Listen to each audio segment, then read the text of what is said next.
Hello, my name is Simonize, and welcome to another Simonize stream.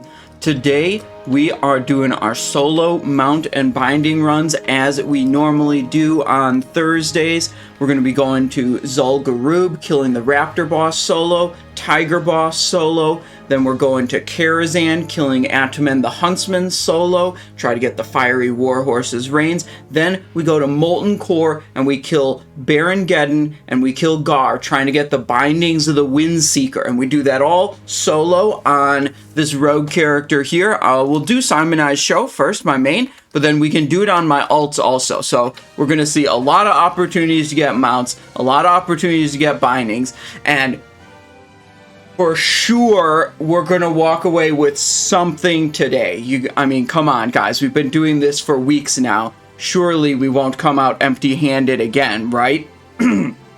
Right, of course. So, after that, after we get like 3 mounts and 4 bindings, we'll go over to Hardcore Classic and work on leveling my rogue, who's level 29.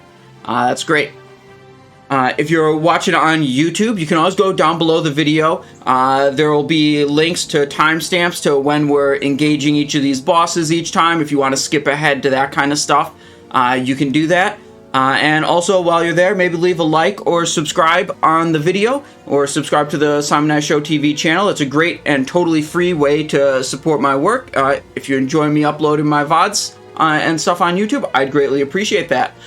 Also, we're live on twitch.tv/Simonize Show. We stream 6 days a week, so if you're watching on YouTube, there's very good odds that we might be live right now on Twitch. And we have some live viewers already. Lindorn says, yay, Simon time. Hello, Lindorn. How's it going? How are you this fine day? Let's see. We gotta get some stuff organized a little bit. I need more inventory room on this character. Let's see. Simon's storage. Let's get rid of some of the consumables that we don't really need for this.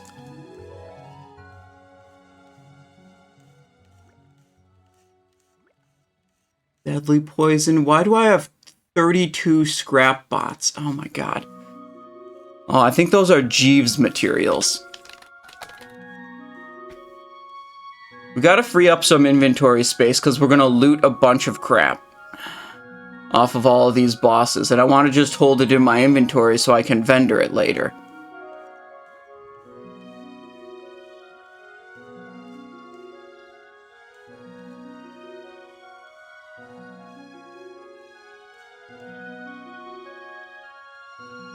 Close enough. Big Slimes, Slat says you're getting a tattoo today. Okay, wow. I don't have any tattoos.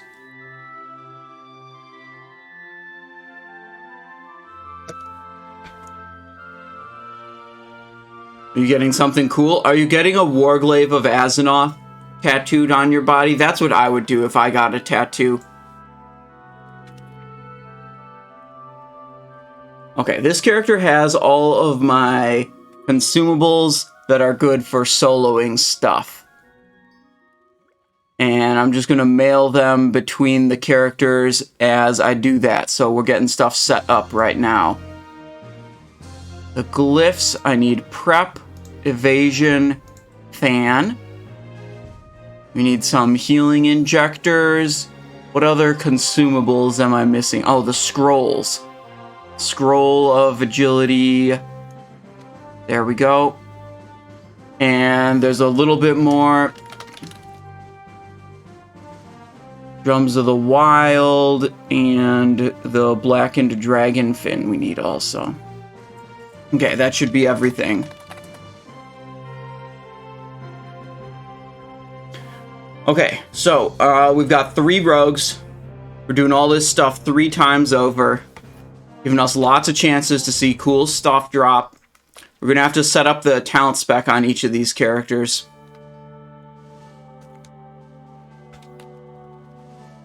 But I've got that all configured to be able to do that pretty easily through my add-ons, redo my key bindings, that kind of stuff. So let's see. First is Simon I Show, who has a bunch of extra teleport effects, so we can really do the raids in whatever order I want on this character. So let's save the best for last. Let's go for Zul'Gurub. Does that really make sense? Yeah, let's go Zul'Gurub first. Yeah, then I'll just decide from there. I think it's Zul'Gurub, Karazhan, then Molten Core would be a good way to do it.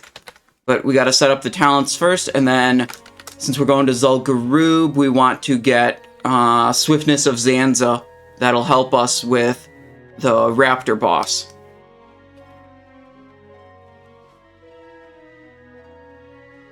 We got some new stuff on this character. Yesterday we got a bunch of different, like, kind of small upgrade items. We got a Wrathstone that we'll use under, like, pretty specific circumstances.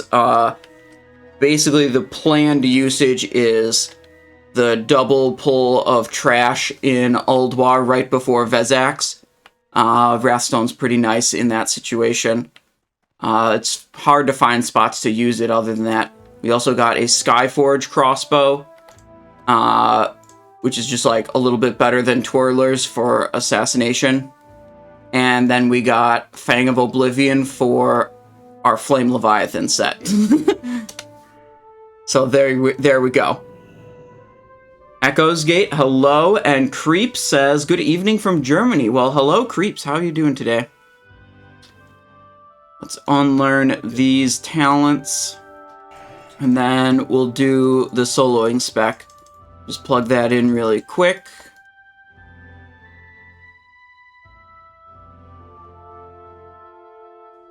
Blade Flurry, Weapon Expertise, Vitality, Potency, Savage Combat, Surprise Attacks, Unfair Advantage. Prey on the Weak, only 4 ranks, and then we go over to Subtlety. Taking all of this stuff. Setup talent, Sap talent, Hemorrhage, Preparation. The Sap talent doesn't matter, that's a filler point.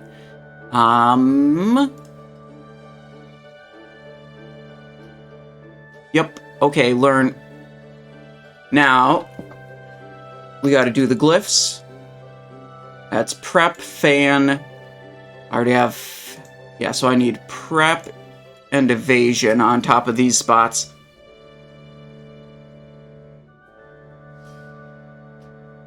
I've definitely done this before where I get all the talents, I get all the way to the boss, and then I forget to put the glyphs on. So I get everything else just right, and then I engage the boss, and my evasion is only 15-second duration, and I'm like, damn, I screwed up. Creeps, you said you're doing ZG farming as well? Well, good luck to you also, then. Hopefully we both get some cool stuff today.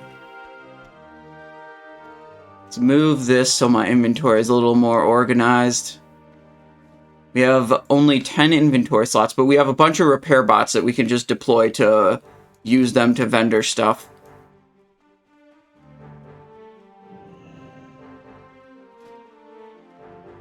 Do I want runestone? Oh, do I have... Let me double check something. I forgot one thing.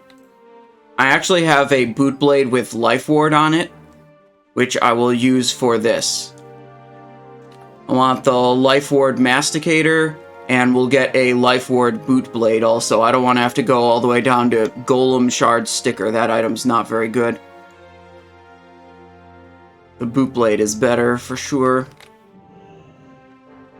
There's an item we can get in Phase 3 that'll make this soloing stuff a lot easier, and potentially is strong enough that you can open up new bosses that you're able to solo. It's this healing trinket off of Onyxia that just restores like 500 health every 5 seconds or something like that. And that completely blows out of the water any healing from Life Ward, any healing from like your Dark Moon card Heroism if you were trying to use that. Oh wait, let me just dump some other stuff in my bank too. We can free up some inventory slots. We got some junk that we don't really need. Get rid of that. How many slots do I have? 1, 2, 3 slots left in the bank. Do I need Blood of the Old God ever? I don't think so. Put that in the bank. Golem Shard sticker can go bye-bye. And Conqueror's Terrorblade. Vandalites, Intruder, Gloves of Dexterous. Oh, this is stuff that's got to be vendored. That's Karazhan loot already. Tentacle Trinket, unfortunately. I think we'll put it in the bank. Actually, let me keep the Tentacle Trinket. The Tentacle Trinket's way cooler. We'll put into the bank this one instead. Okay. These are important decisions we're making here. I mean, you gotta keep the Tentacle Trinket in your inventory, or else what are you even doing? Zitch says, good luck in MC, Simon. Today is the day. We're gonna get a double. I'm feeling it. It's gonna be a double binding run for sure, you guys.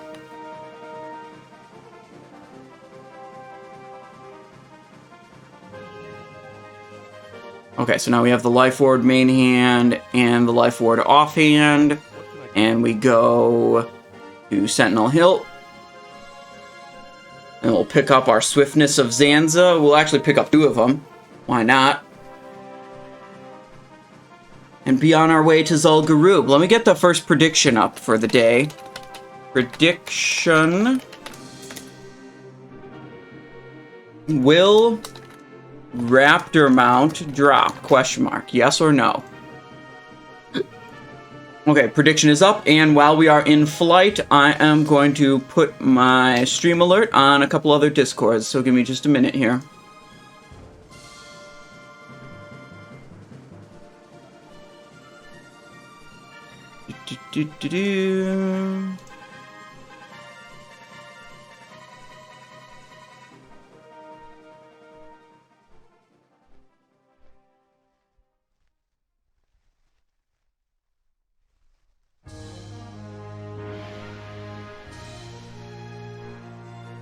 There we go. Okay, we're all good. Going through Westfall. We're on a mission to acquire a mount. This character's got most of my cool mounts, but I don't have any ZG mounts on this character yet. No Swift Zulian Tiger, no Swift Razzashi Raptor. One of my other rogues has a Swift Razzashi Raptor, though. I got Red Battle Tank, obviously. Rusted Proto Drake. This one's not that cool. It's not very hard to get.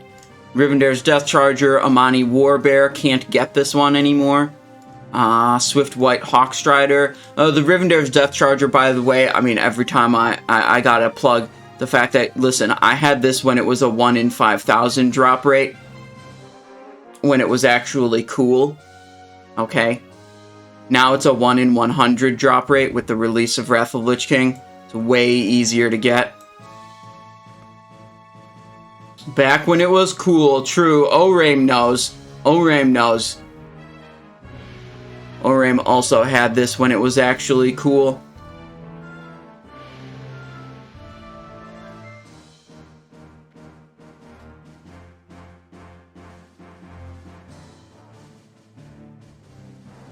Mount it? Hell yeah, let's do it. Boom. I'm trying to think, which of these trinkets is actually better for what I'm doing here today. I think I might have situations where I want to use Wrathstone in soloing also, like Bloodlord Mandokir in particular. I think is one where I actually want to have the Wrathstone, because the whole fight is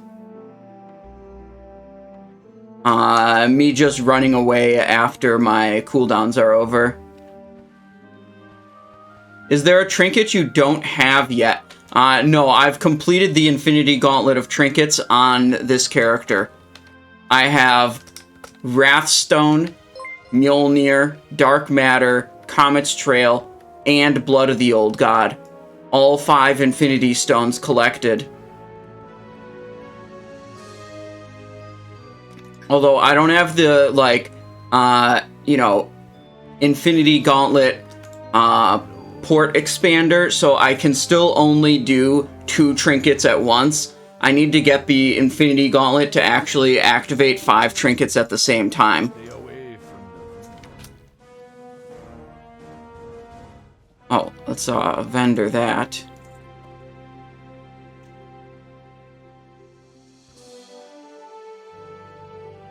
Spirits be with you, man. Drink that and get another one in my bag. Later. Okay, we're good. Actually, there's one trinket I don't have. I don't have Pyrite Infuser, but there'd be no situation I'd ever want to use that. I don't think there's even a situation I want to use Blood of the Old God anymore now that I have what I do have.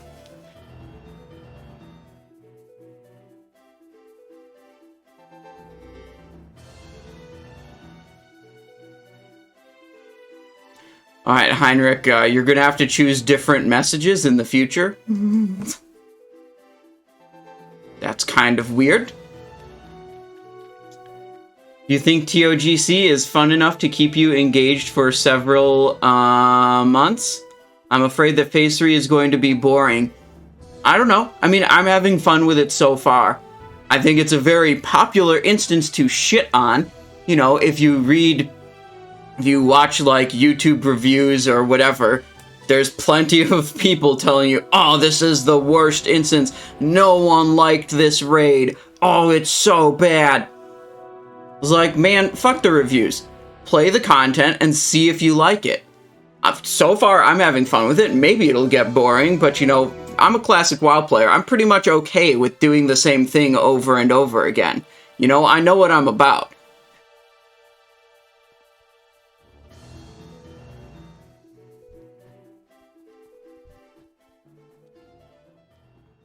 I'm riding my Anzu through the jungle to farm a mount that's like 2 years old already, okay? You think I'm gonna get bored of Trial of the Crusader?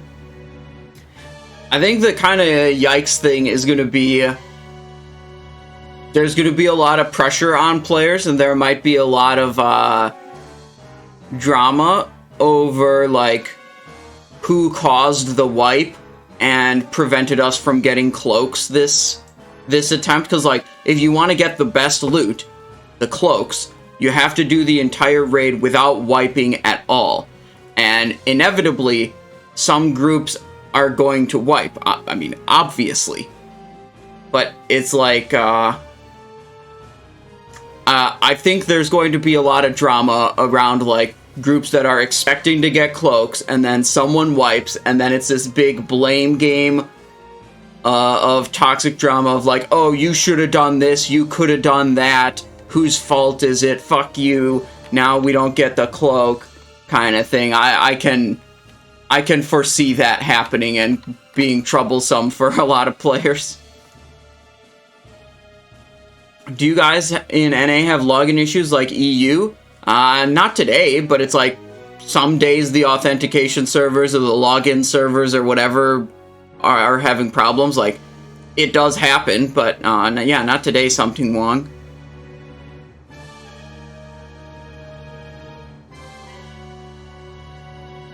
I think the most insane one, I mean, like, no wipes is, I'd say, pretty achievable, you know, realistically achievable.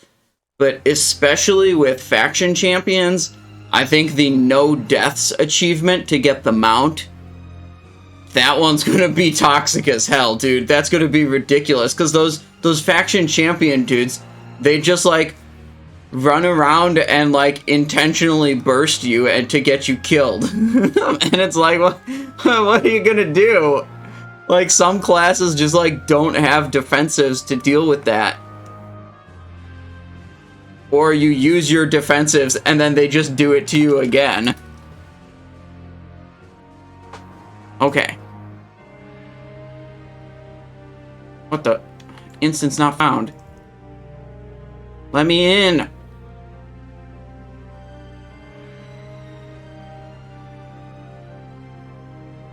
There we go. On the way to the Raptor boss. Predictions still up. Looks like we got 5,000 points on yes and 26,000 points on no. This is, guys, I told you at the start of the stream, this is going to be the day that we're going to actually get something, okay? The believers are going to be rewarded today. I saw it in a dream, okay? So it can't be, it's got to be true.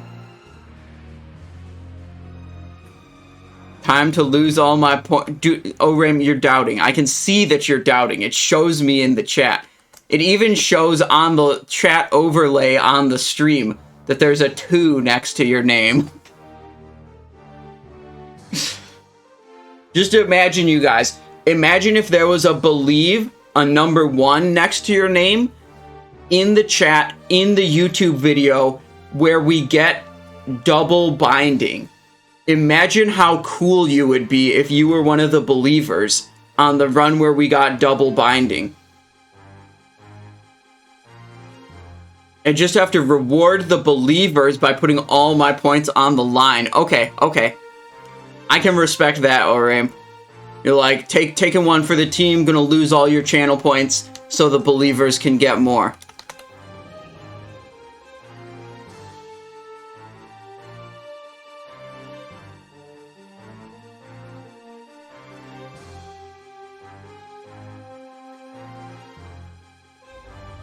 Also, coming for you on that Benediction combat ranking. Got griefed on Algalon last night. Let's see, what's my character? I've been doing both of them. Let me look. I know most of my ults are, like, near the top on the Benediction rogue rankings. Let's take a quick look at how close they are. Rankings. Boss and trash fight DPS. Rogue only. Simonized show as assassin. Simonized show as combat. Simonized 2. Damn, I only have 2 in the top 10 right now. I gotta try harder, honestly. With only 2 in the top 10, that's just slacking, honestly. We can do better. Simonized 2 is there. Simon 3 is there. Okay, but Algalon only you wanted to see.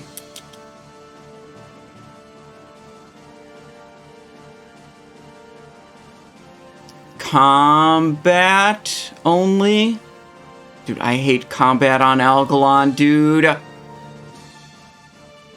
Yeah, I mean, my guild's not really a boss parsing guild. So I don't really expect... Oh, Simon 3, right there. And with a 418. What are these top kills at? Actually, pretty similar time. Oh, well. Whatever. It's time to get this Raptor mount. 1, 2, 3. Oh, I almost clicked the Fortitude Elixir again. I've done that before, where I just brainlessly click through all of these buffs, and I accidentally click the Fortitude Elixir that overwrites my Swiftness of Zanza. That's a yikes.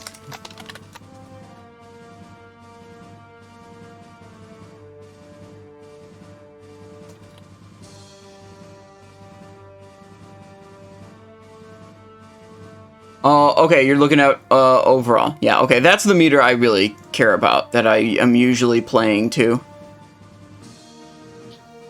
The ODB. Which one are you on here? Hog damage. None of these are the ODB.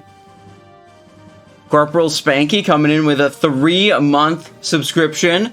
Prime subscription. Thank you very much, Corporal Spanky. Let's get this, oh wait, I have to do... We have to kill the Raptors first. It's not quite boss time yet. Aggro these, okay. We go over here.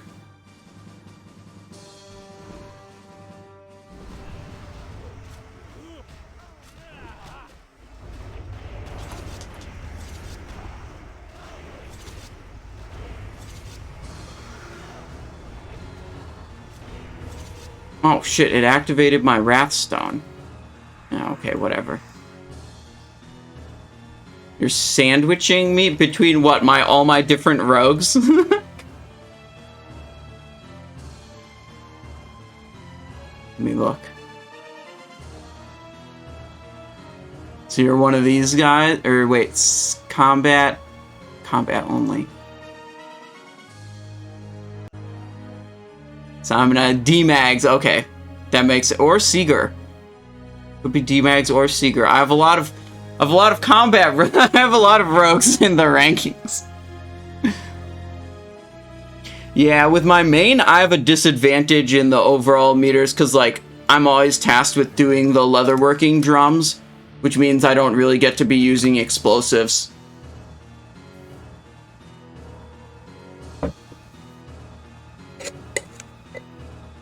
But hopefully that's made up for by other things.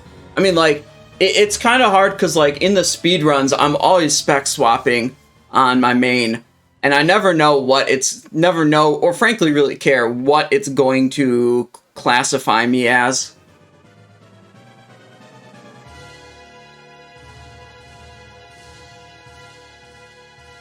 You know, either combat or assassination. Okay.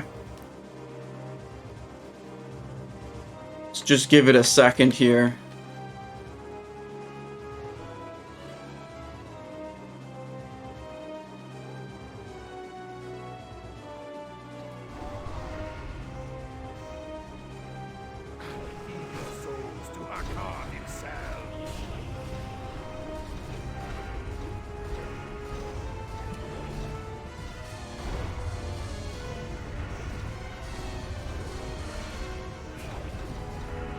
Oh, I forgot one thing. Oops. Stop casting.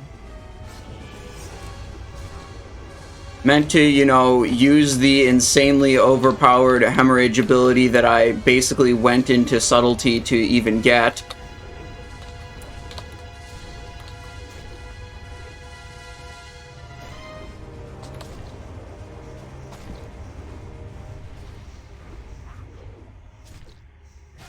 Stop casting. Alright, we're gonna run away. Oh my god, he charged me!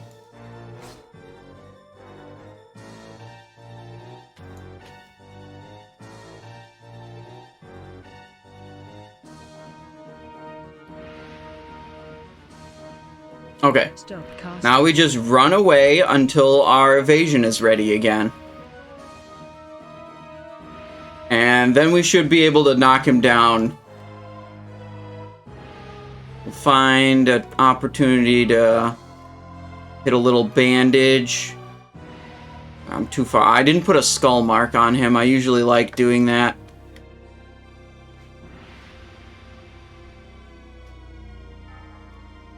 Stop casting. I should be able to get away. He might charge me, though. What the? Oh, he definitely charged me. Okay, we're fine. Kind of, you know, defeated the purpose of that whole bandage. But whatever. Just healing potion. Stop casting.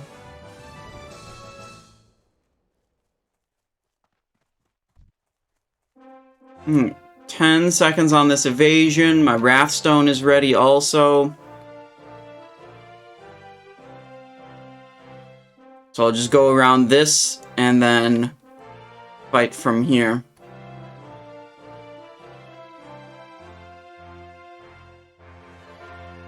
Okay, we go slice. Stop casting. Expose armor, blade flurry. Big rupture, and we should just finish him off here.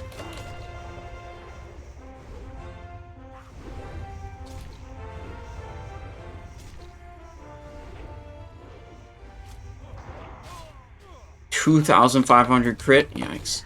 Okay. Easy, boss. We've done that a million times now. Still haven't gotten any mount, but that all changes today, as you all know. As the believers know, of course.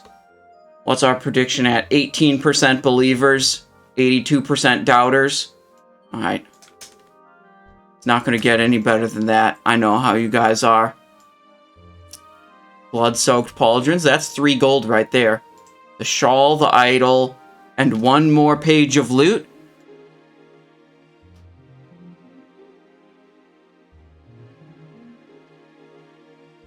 I mean, we'll just get it on one of the other characters, guys. It's fine.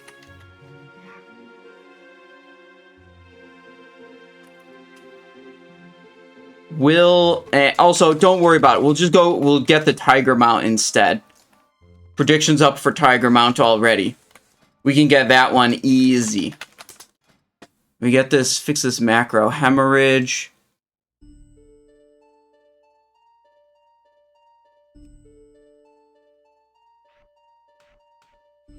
There we go. Stealth past those guys.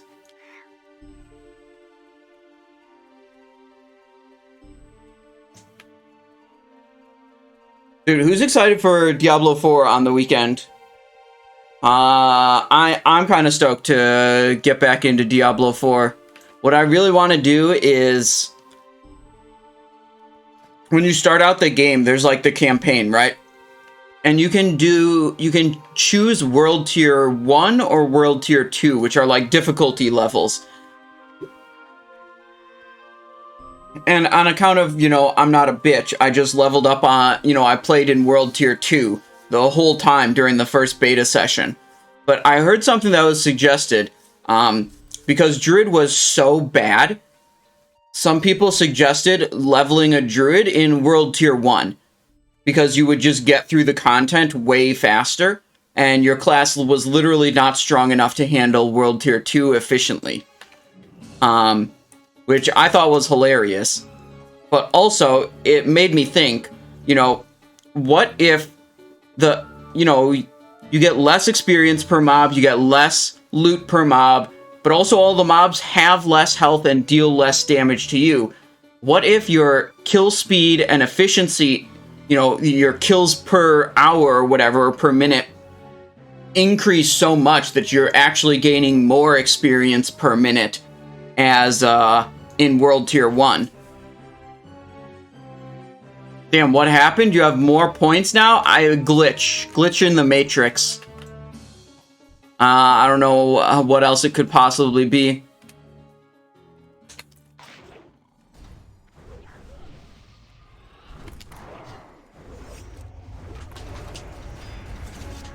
Interrupt.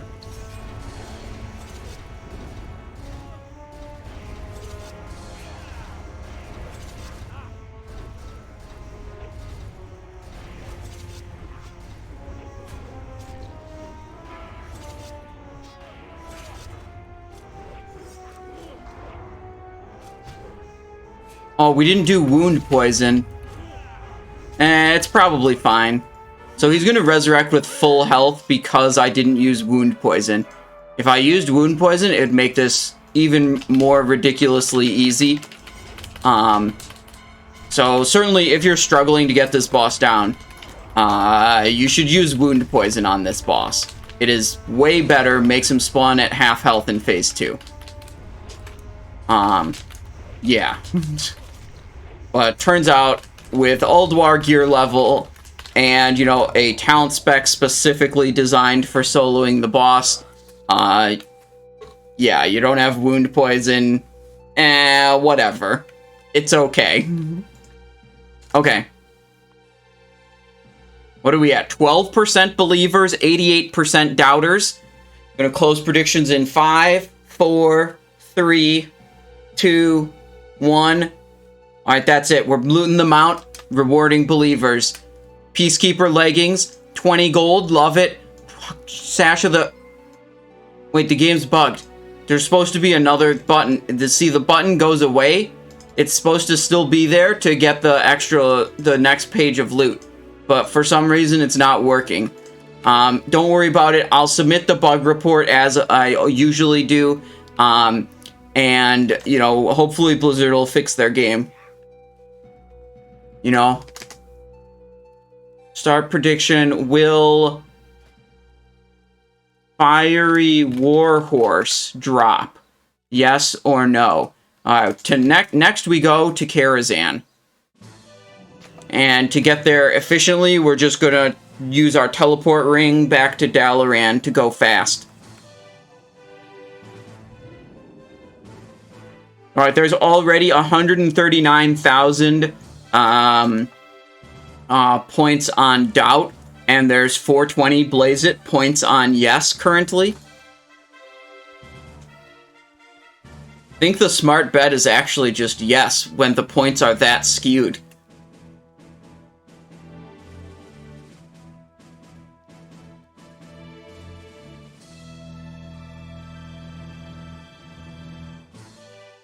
And then from Zul'Gurub, or sorry, from Karazhan, we can Mole Machine directly into Blackrock Depths. Perhaps do an Iron Foe run, and then do Molten Core for the bindings of the Windseeker.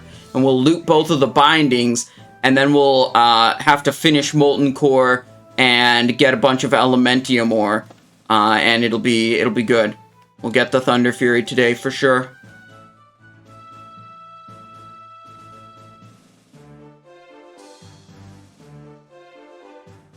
I'm pretty sure this is faster than walking out of Zul'Gurub and walking all the way back to a flight point. That just seems slow as hell, but maybe it's not quite as fast as I thought it was to do this.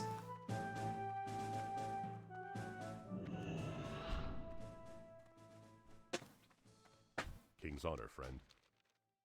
Darkshire Duskwood. What I really need is someone with Atiesh to teleport my characters to Karazhan. That would be great. You know, like I do 3 Karazhan runs every Thursday. I just had someone that I could, you know, that could just open up Karazhan portals for me. I mean, it'd just make my life so much easier.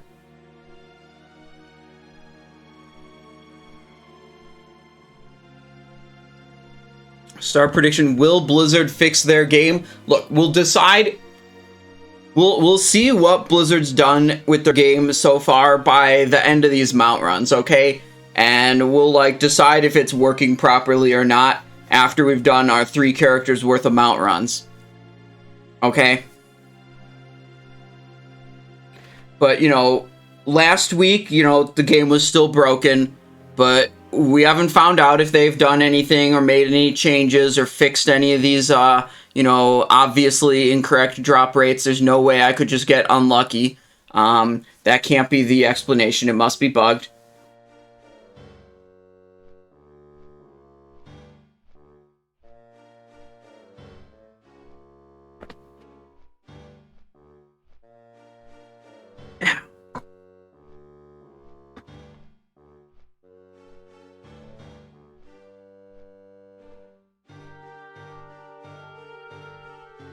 Instant deadly, food buff, fortitude buff, agility buff. You know what I was thinking about? Agility gems are not that much worse than attack power gems for raw damage output. I was looking at phase 3 best in slot gear, and I like switched all the attack power gems into agility gems. And I lost like 12 DPS on the spreadsheet, and then I gained 13.5% dodge or something. And I'm like, damn. Losing 12 DPS is not that big of a deal if I'm gaining 13% dodge.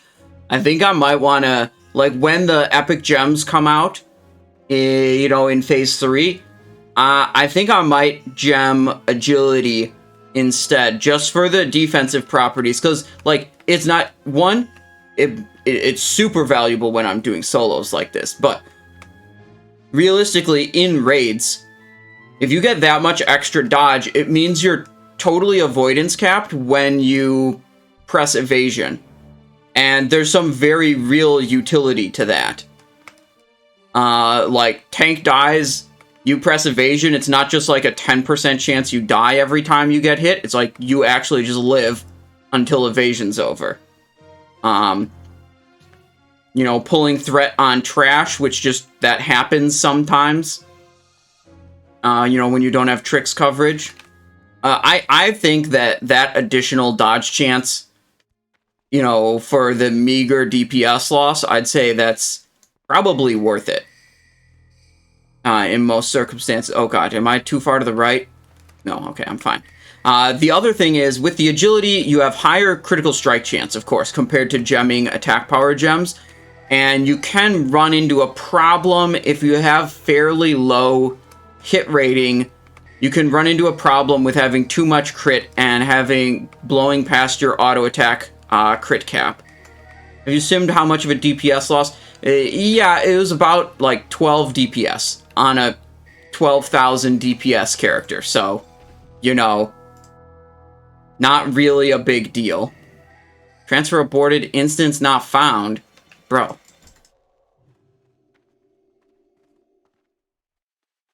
There we go. I think we're in. There we go. Okay. So, like, right now in my gear, it wouldn't be a problem. I don't think I would be passively crit capped with this gear. I mean, I could switch into Band of Lights, too, if that was the issue. But I know in full best in slot, it wouldn't be an issue. The only thing that really holds me back is, like, when you're upgrading gear in a phase, like, you don't know what sequence you're gonna get things, and, like, you might drop one or two big hit pieces because you upgraded them, and then, like, your hit is unusually low, and now you've got a bit of a problem with all your gear having agility gems, and when the agility gems are actually pushing you over your auto attack crit cap, then it becomes a pretty serious DPS loss, rather than just this, like, insignificant difference.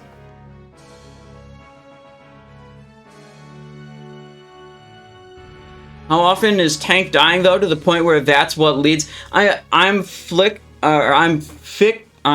more thinking the usefulness of this comes from basically trash mobs that you're going to pull threat on, or trash mobs that do AoE or things like that. I think it's not often that the tank is dying on a boss. That's not really where I'm thinking I'm gaining value from an agility gemming setup. Okay, we're all here, and everything's good, so yeah, let's just blast. Who dares attack the steed of the Huntsman? Cannot even spend this energy fast enough.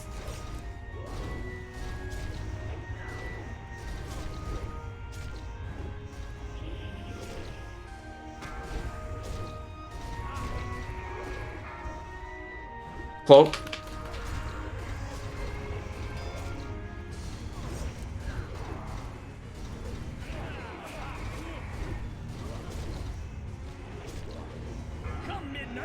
Okay. Literally full health. And he's into phase 2. He's at half health. Put up an expose armor.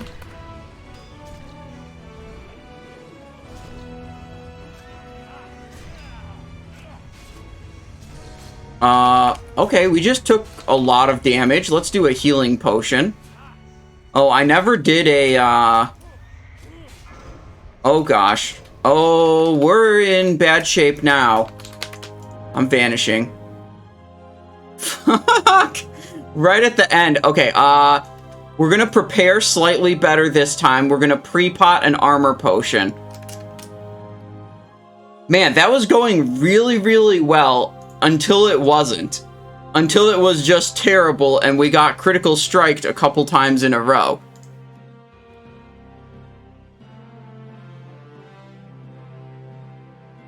Shadow cleave, melee swing, melee swing. Why aren't there timestamps in here? God damn it, I hate this combat log. Cosmin RBK says, "Greetings, Simons. Hope you're doing well." Yeah. I am doing well. We're going to get some mounts and some bindings today for sure.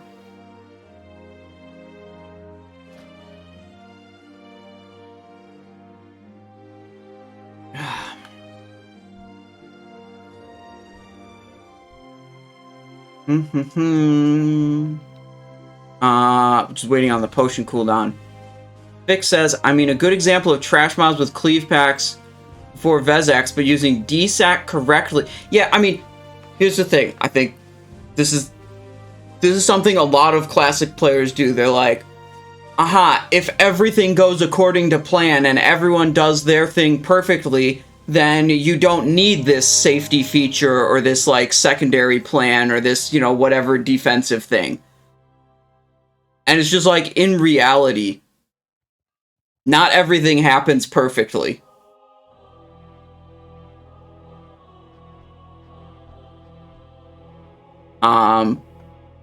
Yeah, like, if in fact every raid you do, everyone does every ability perfectly, and, you know, every pull goes exactly according to plan, then sure.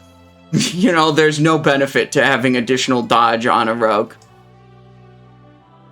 But, I live in the real world where sometimes things don't go according to plan. I do not believe Mr. Jeffos, I'm pretty sure the way these boss mobs work is they're always scaled to be 3 levels above you. So they act as a level 83 enemy in terms of their level modifiers. Oh, I didn't do this. Well, we'll do it now. It's fine. Who dares attack the steed of the Huntsman?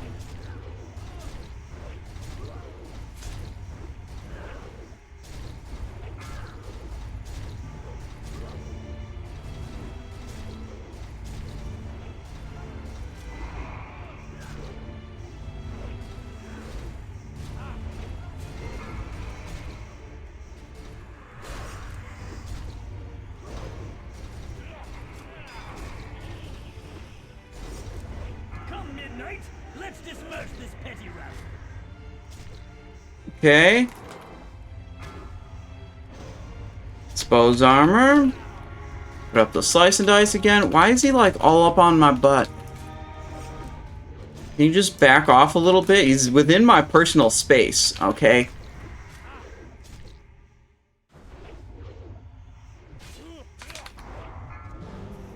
Uh-oh. He's getting us with the stupid thing again. And we don't have cloak to remove it. This is a really nasty debuff. Okay, well, we got him this time. Okay, we're fine. Okay.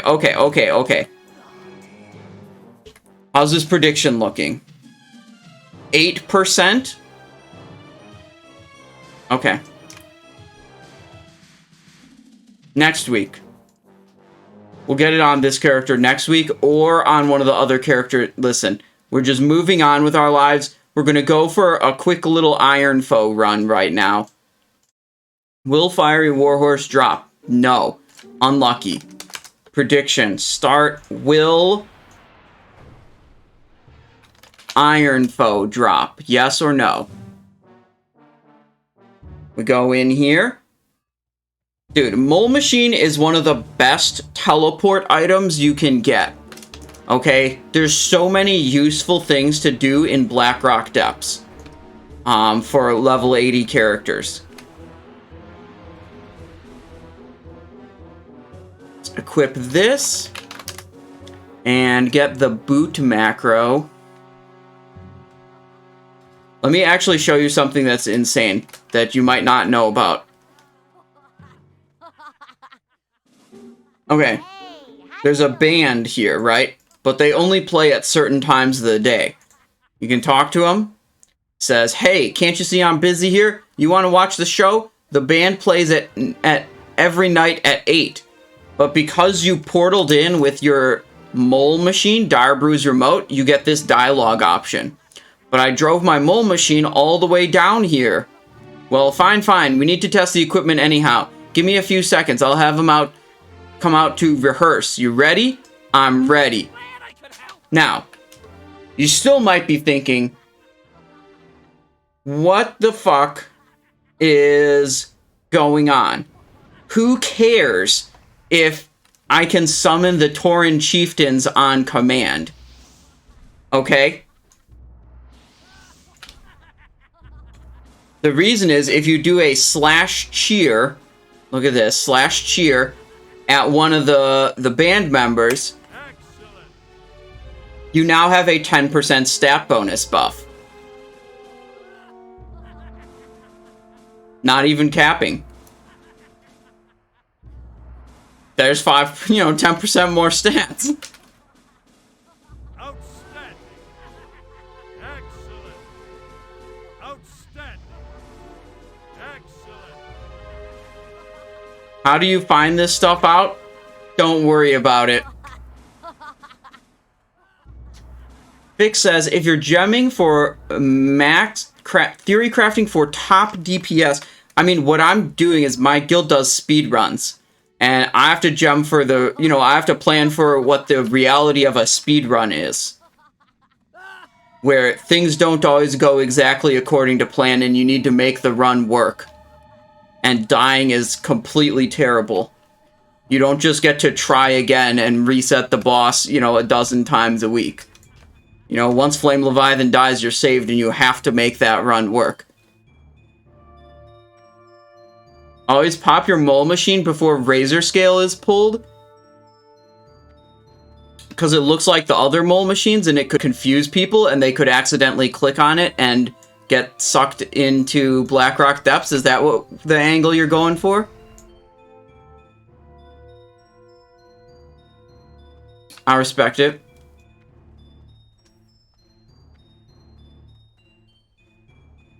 Alright, and of course the reason we're going for... Wait, what's my music? This music's kind of weird. Ogre Battle? And let's just skip ahead in the soundtrack. Okay, of course the reason we're going for Iron Foe is because, it's cool. Just like all the other things we're getting right now, we're farming them because they're cool. It's a very common question I get, is like people being like, why do you want Iron Foe? Because like, I don't know.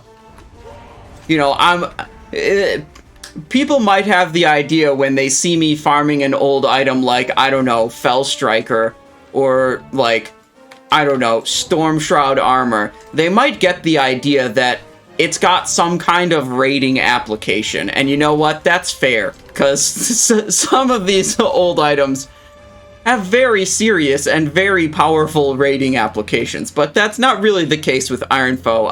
It's just cool, and when it procs, it makes you speak Dwarvish for 10 seconds. It doesn't really say that on the item, but it does. And that is cool.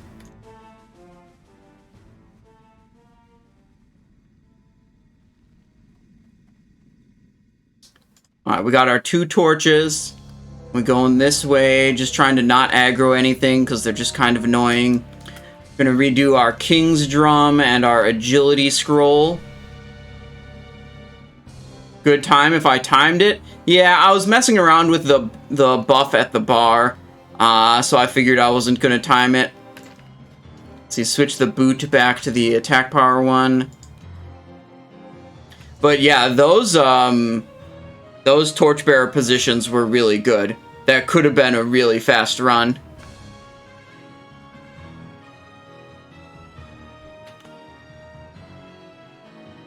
So we'll kill Emperor Dagran Thaurissan, loot our Iron Foe. Ooh, Librum of Truth, okay. And then move to Molten Core.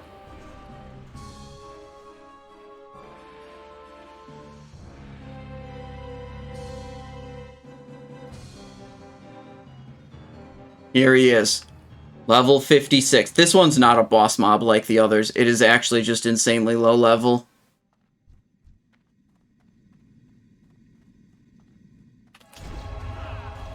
Spider, check the channel point prediction. You have a couple more seconds to place your points. It'll tell you exactly what I'm doing here. Let's get everyone gathered. Come on. Still a couple more people moving up to my position. Dude, I don't have focus attacks. I don't get any energy back from casting Fan of Knives.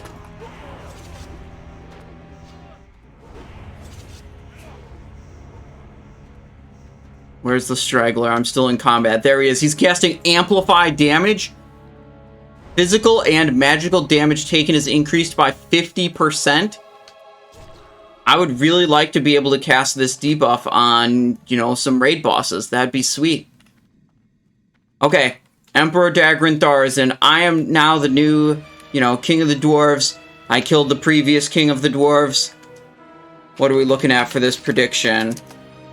5% believers, 95% doubters. That's by the points, but by the people.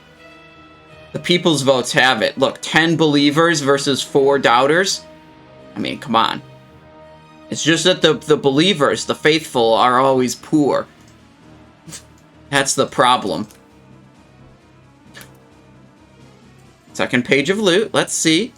So take that off the body. Take this off the body. Ooh, that's... Listen. Listen, don't worry about it. And let's just focus on...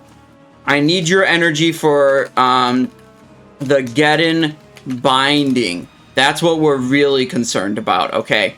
Geddon binding. What's going to happen is both of them are going to drop, okay? We're going to get the double.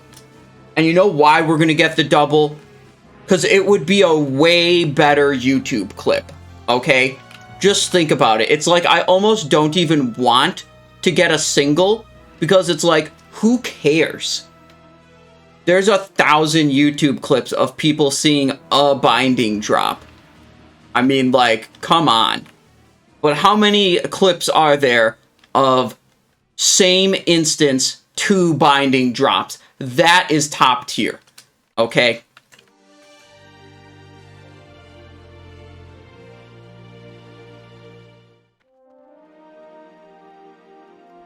Sprint. We'll make it back to Molten Core here.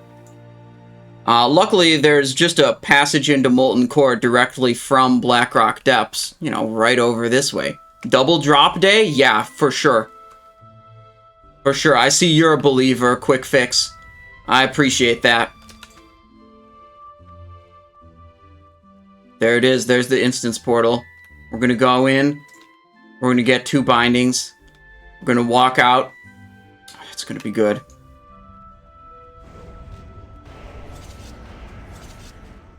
Oh, wait. I need to... Okay, did anything cool drop from these? No. No. No. Okay, this thing. Let me in. Okay. Or don't. You know, whatever. Evening, Simon. Any luck so far?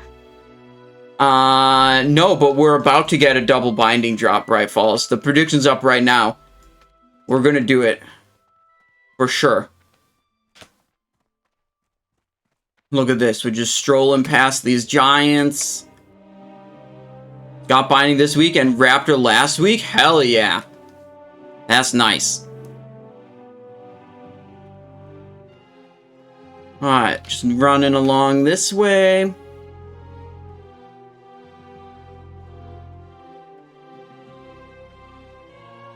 The problem is believers aren't believing hard enough. Yeah, that's probably... I mean, it works just like Goku. When he's charging up his energy, he, like, needs everyone else's belief and support to make it come true and make it happen.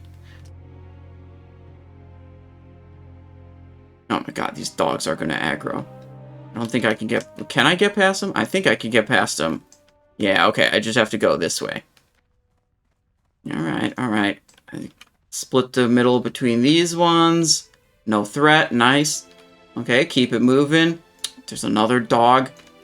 Okay, we should be able to go... like... F. Okay. Wait, but I didn't... good. Okay, I haven't aggroed anything else yet, so I haven't really screwed myself at all. Thought I was gonna skip this mob.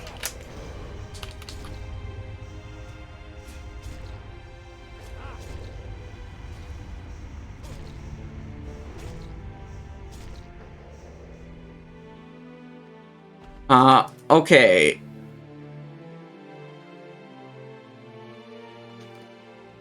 We go with that. these bosses, they take longer.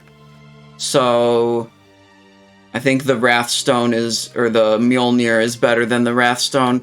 Like, a Wrathstone is something you want to use when you only expect to get one trigger of, like, Runestone or Comets or Dark Matter. Like, the fight is 50 seconds or less, basically. No, really, it's like 1 minute or less. No, it's gotta be like 50 seconds or less. That where you want the Wrathstone.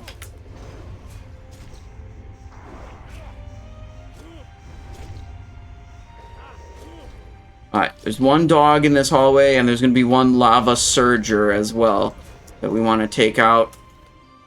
No loot on that one.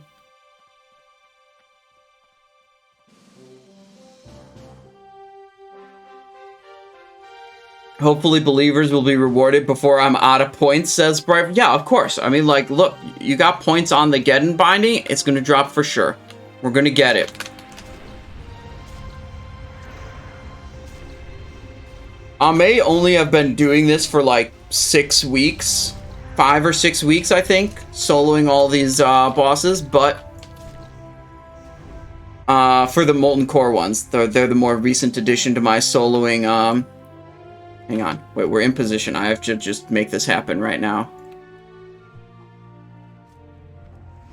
But I've been doing it on 3 characters per week, which is kind of a lot.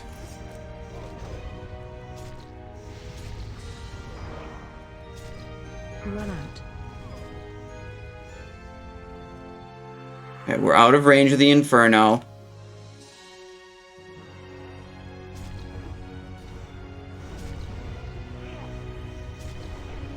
Run out.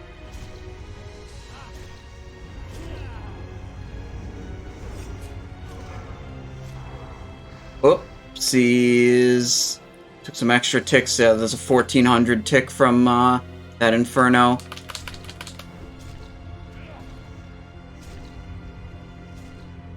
Run out.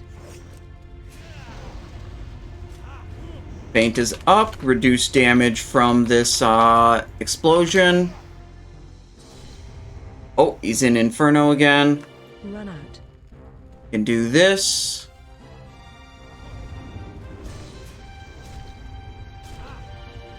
I feel like I might be doing something wrong. My health is so low. Oh, I never used my second evasion. That's definitely wrong.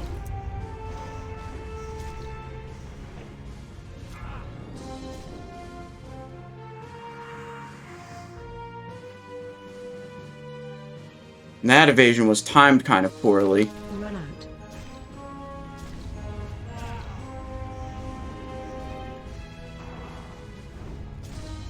Okay, we recovered a little bit. I still think I might have made too many mistakes or just got too unlucky on this attempt to make the kill here. Run out.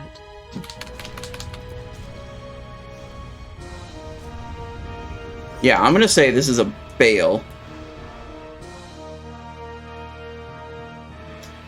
That's actually pretty close. Did I lose any buffs that are important? Let me double check.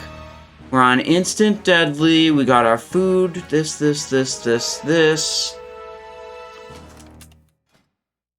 Yeah, I don't think I screwed anything up.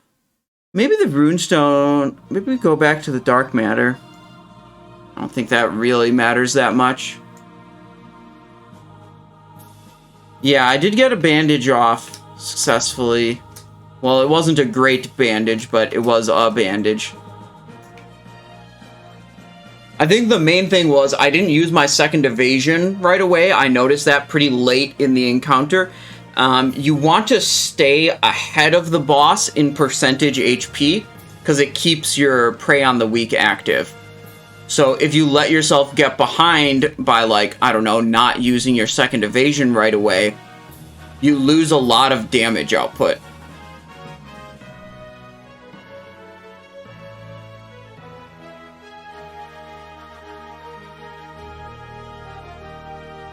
There we go. Make the pull.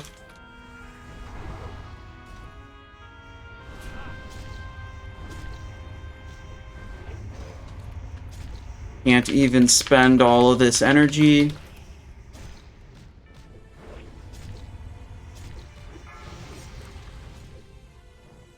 Move out. Cloak.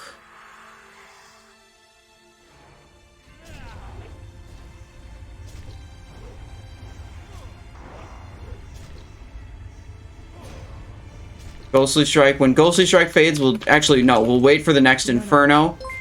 And then we'll Invasion after that. Get out.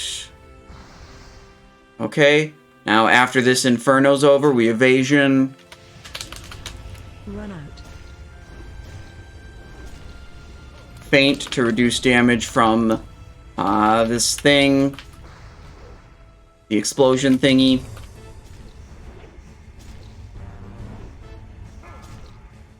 Back it up. See, this is much better. Look at our health. We can do our potion. Run out. And we're looking really good this time. My poisons are correct. I've definitely been here with wound poison before also. You know, if I do Molten Core right after ZG. And I still have wound poison on from the Tiger boss.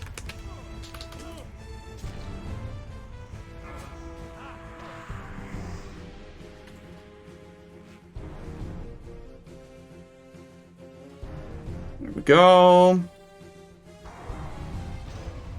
Come on, expose armor. There we go. Had a parry on the first one or something. Maybe a dodge. Run out.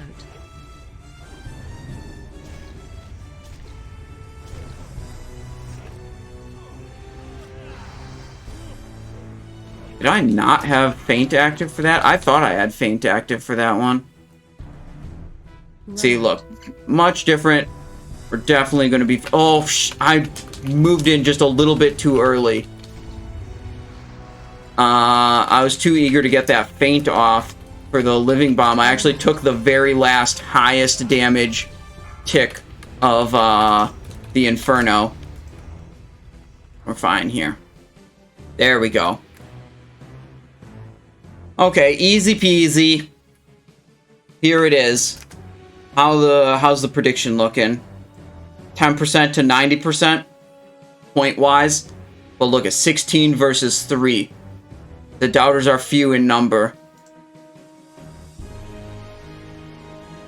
Let's see it. Essence of Fire, Fiery Core, Cenarian Spalders, Fellheart, Shoulder Pad. Wait, my inventory's full. Oh, shit.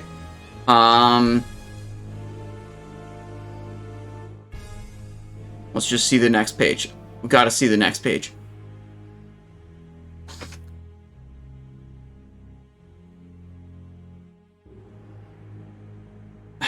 Okay, bro. We'll just get it on the other character instead. It'll be fine. Wait, I should deploy.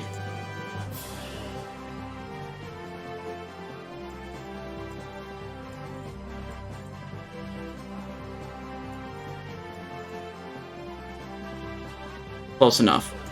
Okay. Garr time. Unlucky. Okay, but what about Garr binding?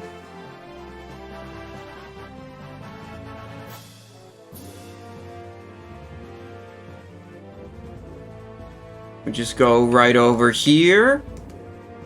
Take a stop at Garr. Can you please show healing done? Sure, yeah.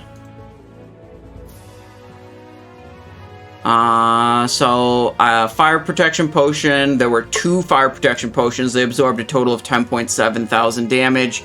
Life Ward did a total of 10.6 thousand healing. And First Aid did 4.3 thousand healing. So that's an extra 25.5 thousand life, roughly. You know, I healed for my whole health bar. Yeah, Life Ward is very good.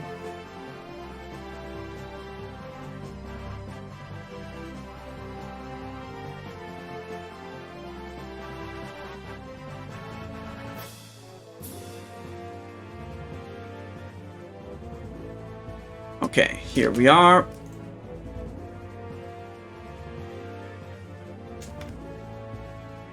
You could do this boss with Fell Striker, and then just vanish if you don't get good procs right at the start.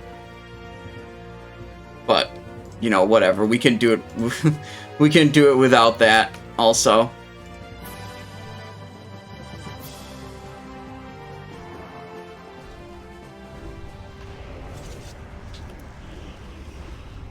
Here we go.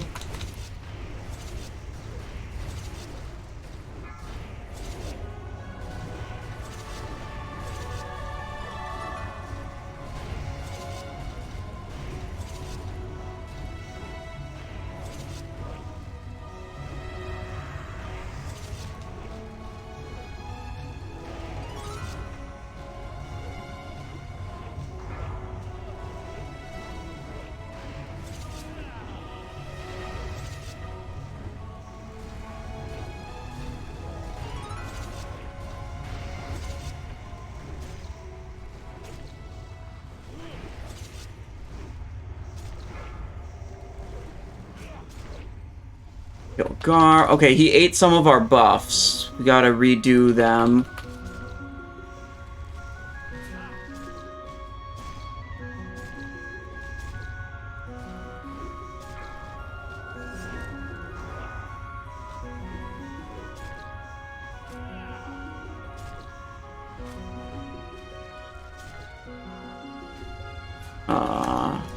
We just took a big hit. Oh, we didn't do an armor potion again. Let's do healing potion.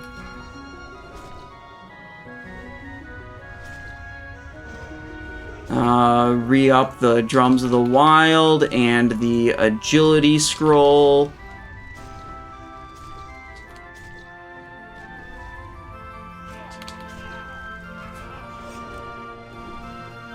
Keep doing Ghostly Strike whenever it's available.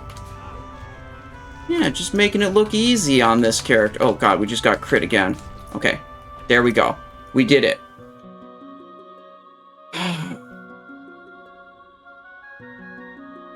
Look.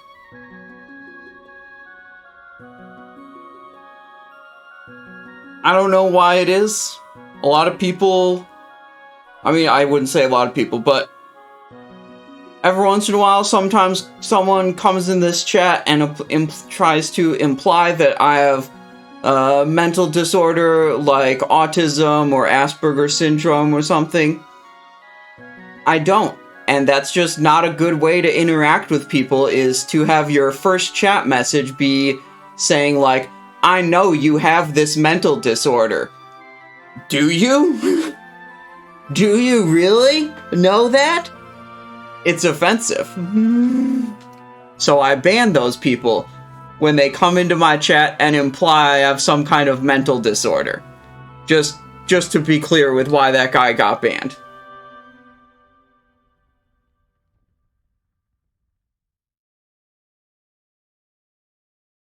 Anyways. We just killed Garr, so... it's time to loot Garr.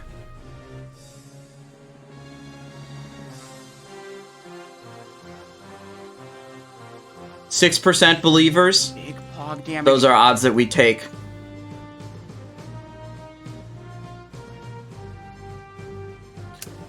Viticus99 coming in with a prime. 4 months of support, says, you rock, dude. Well, thank you, Viticus. I appreciate you. I appreciate your support.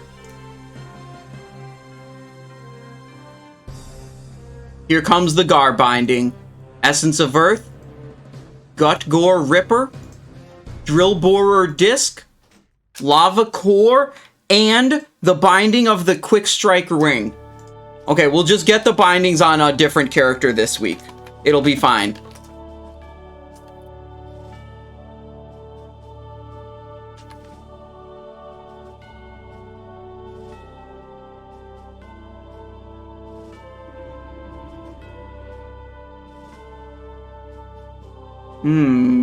One unselectable wants to imply I have autism as well because I like playing rogue, therefore I'm autistic. That doesn't really make sense. I'm gonna ban you too. Turns out, when you interact with someone and the first thing you do is imply they have a mental disorder, it's not a good way to make friends, believe it or not. Hang on, my camera, let me adjust this a little bit. There, that's a bit better. Okay, so, look, we didn't get, we didn't get anything cool on this character, but it's okay, because we've got 2 more rogues. So we can mail the Glyphs. Where's the Glyphs? Evasion, prep, and we need a fan glyph.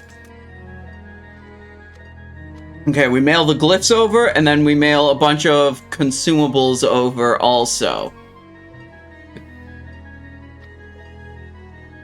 And I just keep sending it through to my different characters. Where's the indestructible potions, the scrolls, the food. So I've got King's Drum. I don't have Wild Drum yet. Okay, we gotta send that also.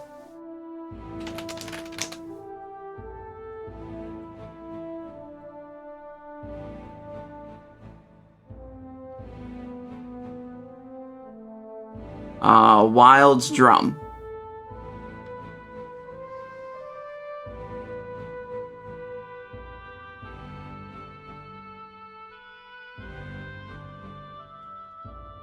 I think that's the only other consumable I need to send. Okay. We go to Simonize 2 now. Today, Aldwar 10, let's fix the green parses. Okay, you're looking to fix some green parses? Okay, okay, okay.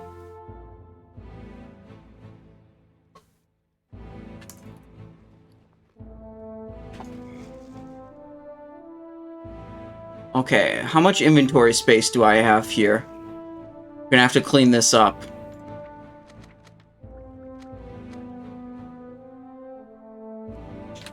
Simonize. Simon's storage. Couple of bombs. A random gem. Some more bombs. To free up Why do I have deep rock salt in my inventory? I guess it's because I'm kind of salty about not getting loot. That makes sense. That makes sense, actually.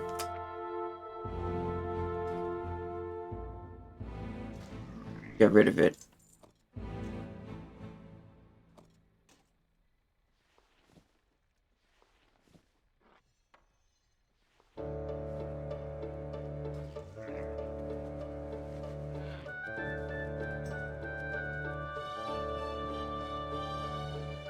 To Stormwind we go. Oh, we gotta repair. Oh wait, this character has a blade twister now. That means we could life ward one of the boot blades. Yeah, since we have blade twister now, we can life ward one of the boot blades. Berserker the blade twister. Which one should it be?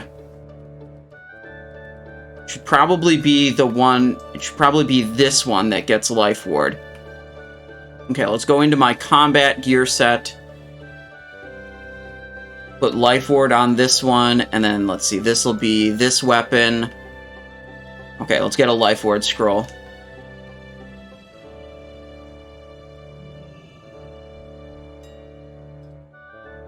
Life ward. We got this blade twister this week. Life ward scroll for only 30 gold. I'll take it. Can't wrap my head around is Web Sinister's Abyss Phase 1, but Boot is better than Boot Fang. Increase in item level would make Fang... No, okay, here's what you're missing here. Sinister Revenge was a significantly higher item level than Web Death. Do I have them both in my inventory? I might. Never mind, I don't. Blade Twister and Fang are the same item level, same DPS.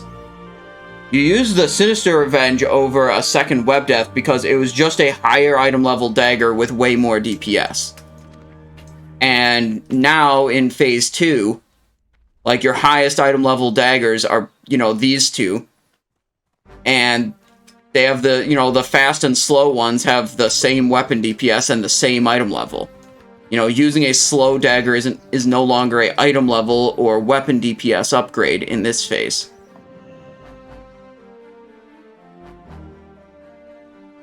Let's see, do I have swiftness of Zanza? No, so... Oh, wait, we're not ready to fly out. I've got to fix the talent spec. Let's see, this rogue typically plays combat in guild raids, so we can probably get away with removing the assassination spec. Let's put this life ward on this boot blade.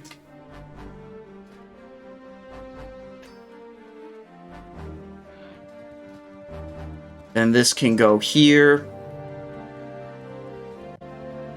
It's still damaged and I still need to repair it. Okay, fine.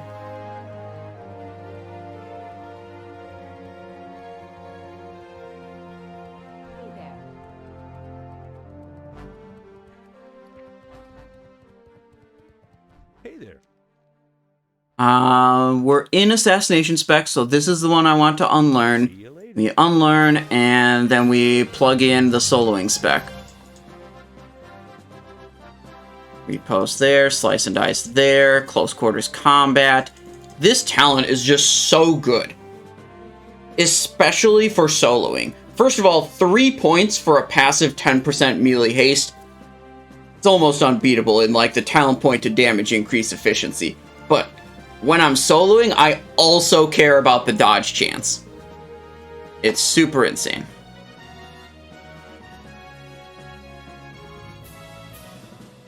And then this one's good too.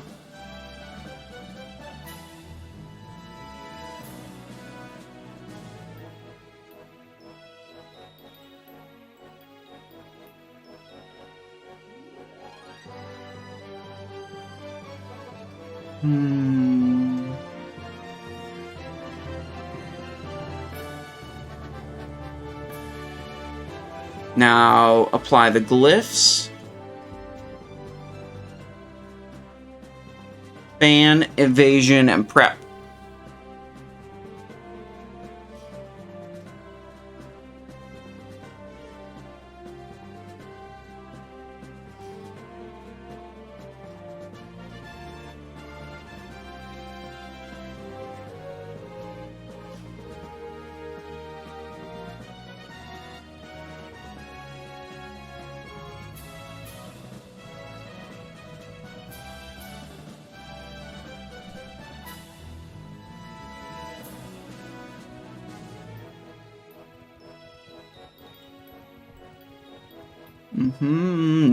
Now we're ready to roll out. We can get the key bindings fixed in flight to not Zul'Gurub, in flight to Westfall.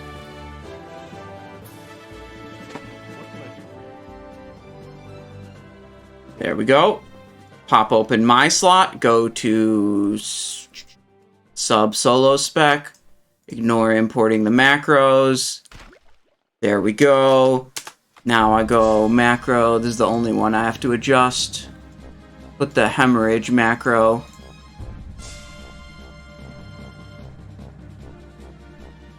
Space Dragon says, I got both Acuria and QR at Quick Strike QSR on your Feral Druid. Awesome. Yeah, I think Quick Strike Ring was a fine item for Rogue, but it's just like they had other really close options. So that's why I think it usually would go to Warriors. I think Oraim said that earlier. Yeah, that's what Oraim said.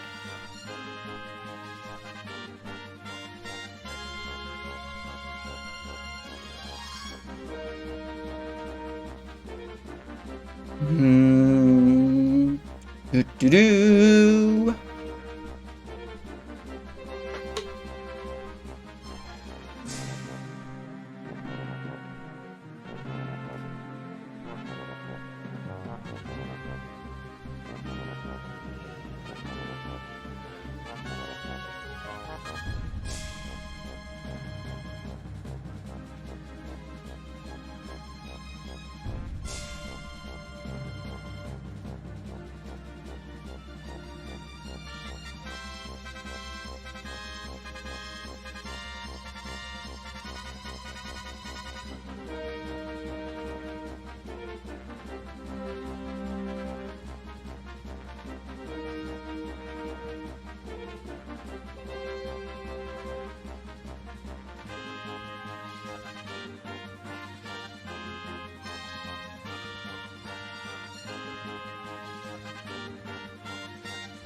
Oh, look, dude.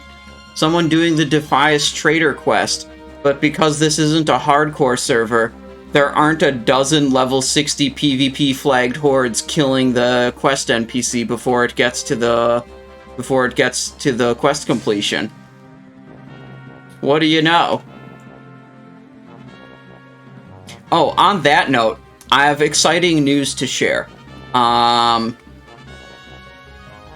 know all those times where I said Blizzard doesn't tell me anything special, I don't have any secret line of communication with Blizzard or anything like that? Yeah, I lied. They just don't tell me much, but they did tell me one thing. They asked specifically for, you know, reports of players griefing other players on hardcore servers. And they have now a special task force devoted to banning griefers on hardcore servers. And that's wonderful. And I've already reported plenty of people and gotten positive feedback from a human that has taken it, you know, they can't tell me, but I presume. They never tell you if they take action against someone else's account, but sometimes, you know, it's pretty fucking obvious.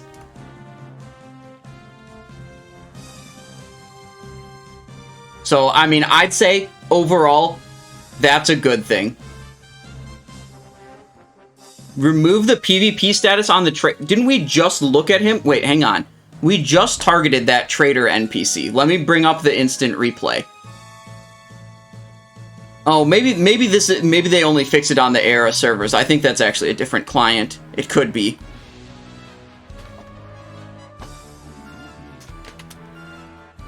So, yeah, I mean, I feel no pity for people that have lost their accounts because they decided to grief people in hardcore. Or really grief people at all. I mean, here's the thing, is like, if your idea of a good time is intentionally going out of your way to cause frustration for other people, you need to grow up and find something better to do with your time. Like, it's just sad.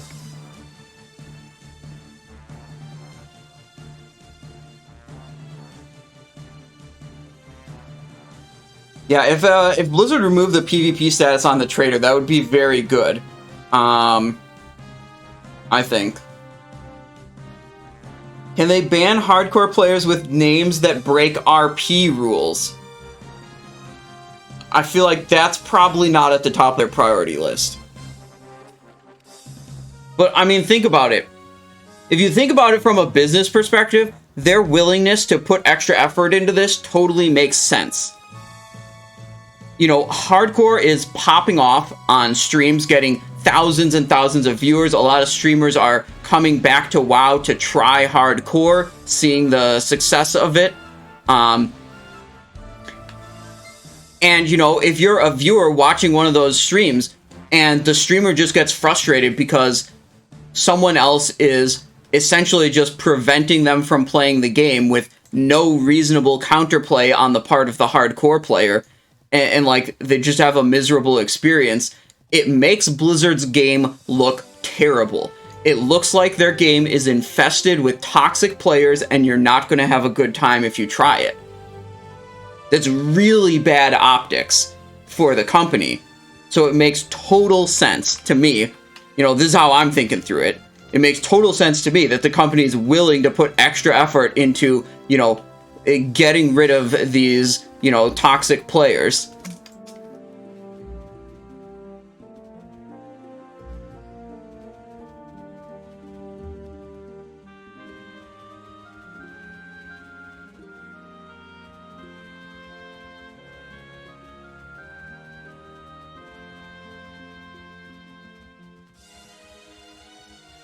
Okay, we're on our way to the Raptor boss right now. Prediction, let's go. Prediction for Raptor mount. Start it up.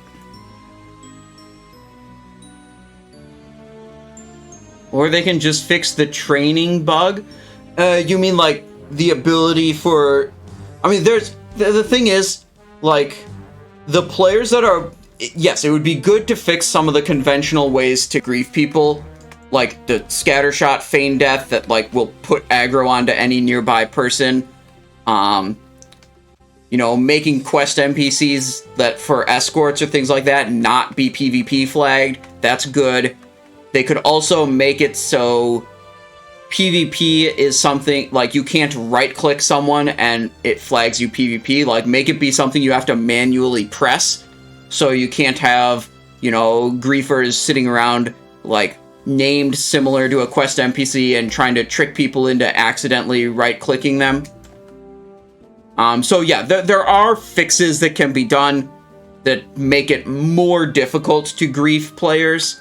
I don't know how difficult it would be. Like, the PvP toggling thing, I imagine, is a like rather easy thing to do. You know, making important quest NPCs not be PvP flagged, I imagine that's, you know, just takes a little bit of work finding all the NPCs and then just make them not PvP flagged. But the thing where a hunter, like, scattershots a mob and then feign deaths and then it aggroes on to the nearest person, that sounds like that could have to do with some, like, complicated combat mechanics that may not be so straightforward to fix. I'm just gonna vanish these guys off.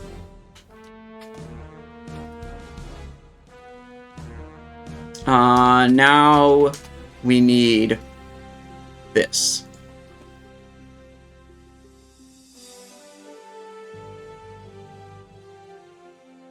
Do people really argue against banning griefers? Thundersocks, you would be amazed how fucking degenerate some people are.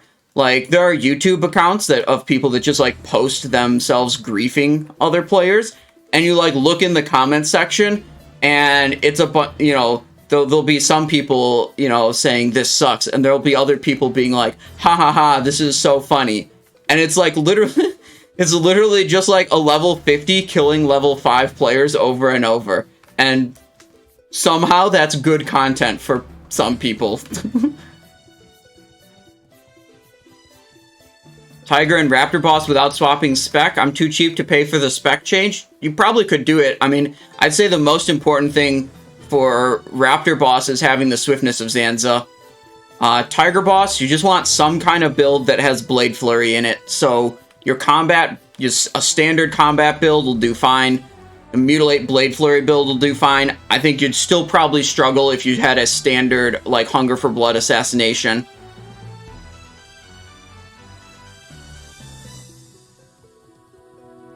Yeah, but leashes on mobs doesn't totally solve the problem.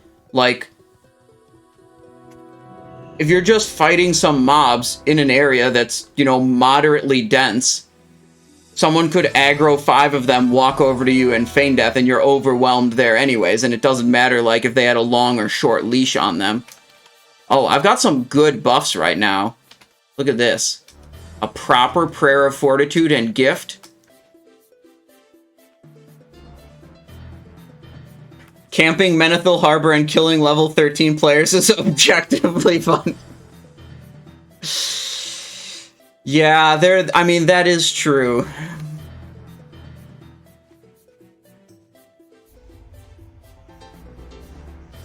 Okay, deadly, deadly. What else do we need? We don't need the kings, we don't need the mark, we don't need the fort. We do need the agility elixir and the agility scroll. Okay. What are your thoughts on the T9 bonuses for combat and assassination? I don't know. I mean, the two-piece Rupture bonus isn't good enough to make Assassination want to start casting Rupture. And Combat was casting Rupture already anyways. Oh, I didn't mean to evasion there. Now we have to wait 2 minutes. Oh, well. See if we can get a Razzashi hatchling. The non-combat pet that drops off of these sometimes. Oh, we didn't get it. Unlucky. Okay, well, now I've got to wait for evasion, because I accidentally clicked it. Yeah, so, right. The bonuses. Two-piece bonus, it's kind of whatever. You know, Assassination's not going to start casting Rupture because of it. Combat was already casting Rupture. It's kind of whatever. It's a very rare chance on Rupture damage, so it's just not a big deal, because it's not going to happen very often. And the 4-piece bonus is good enough that both specs will be, or should be using it, I would think. I mean, I know. I don't think. Like, I've looked at the BIS lists.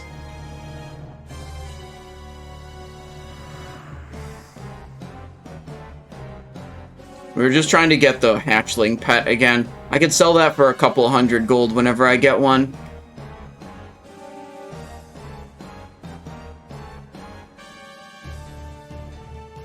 Can't wait for Season of Mastery 2 and live my pirate fantasy once again. Hell yeah. Dude, I'm pretty stoked. There's supposed to be an announcement on the 13th. Something related to Classic World of Warcraft. Presumably a hardcore, like official hardcore servers. Like, that's what everyone thinks it's going to be. So, like, that part won't be very surprising. But I'm kind of stoked to see if, like, there's something else going on. Like, you know, there have been countless suggestions about how you could change Classic or implement like a Classic Plus, adding quest or dungeon content to Classic. And I think, you know, let's say I'm hopeful that the announcement on the 13th is more than just we made hardcore servers. Like, give me just a little bit more to be stoked about. Okay. We're here. It's time for Raptor Boss.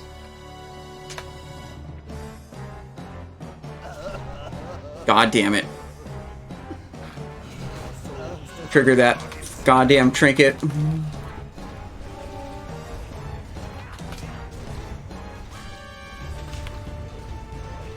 Stop casting.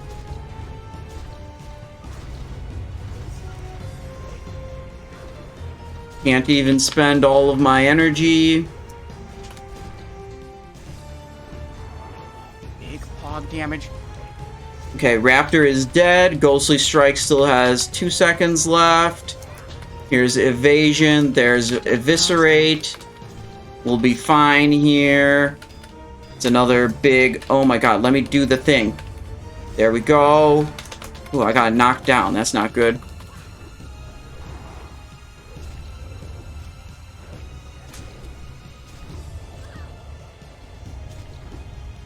And we're bailing. I mean, I didn't really mean to run into the wooden post like that, but, you know, it just happens sometimes, okay? Tier coming in with a Prime sub. Welcome to the stream. Thank you very much. I appreciate your support. Oh, God. Oh, this is not good. We need to sprint to get away again. Oh, please don't fear me into the mobs. Okay. What happened to all of my buffs? Oh, my buffs from other people, they went away when I engaged the boss. I forget about that. So when you engage a boss, if you have buffs from other people that aren't currently in your party, they just get removed. So my Kings, my Gift of the Wild, my Fortitude that I had from other people... Oh, shit. Fucked up. I went too fast in one direction. Okay, we need to make a skull mark on him so I can actually see him through the walls. I have 30 seconds left on my evasion.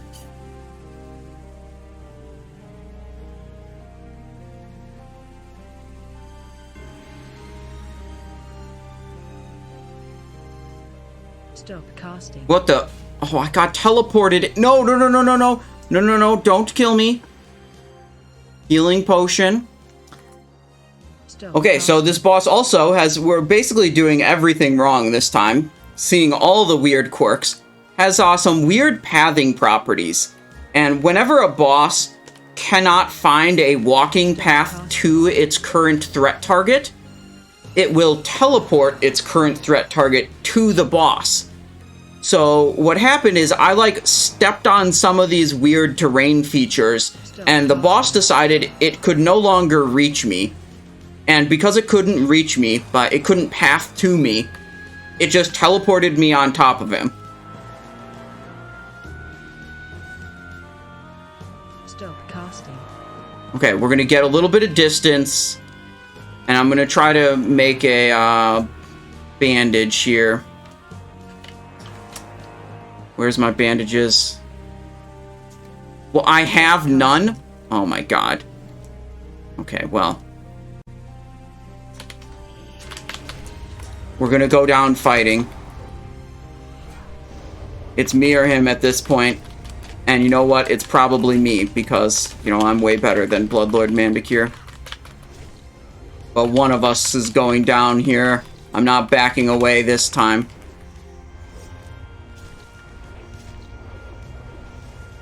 Ghostly Strike up.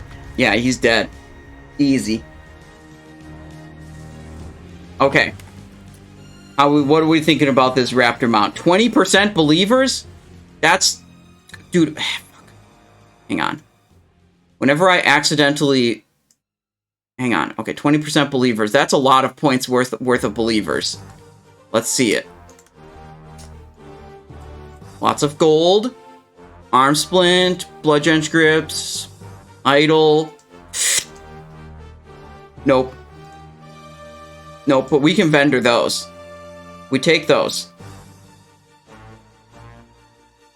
Yikes. Yikes. Okay, next prediction up. Next one is... Tiger Mount. Start prediction. Let's see. I was talking about the thing earlier. Pantherin says, obviously both specs are strong. Are rogues going to be doing weird hybrid stuff forever, or do you commit to combat come ICC? I think, like, which one's going to be...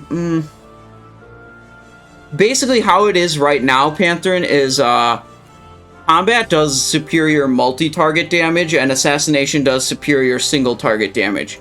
Combat is always going to do superior multi-target damage. Well, sorry.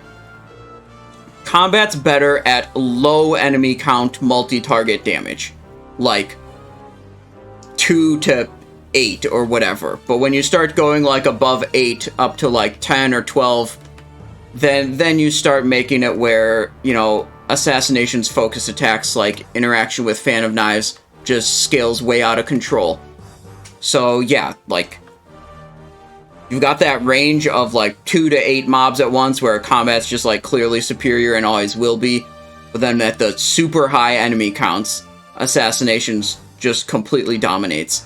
What will change with higher gear level is the single target damage output. Right now, Assassination's ahead by a couple of %, like 3 or 4%, on the spreadsheets.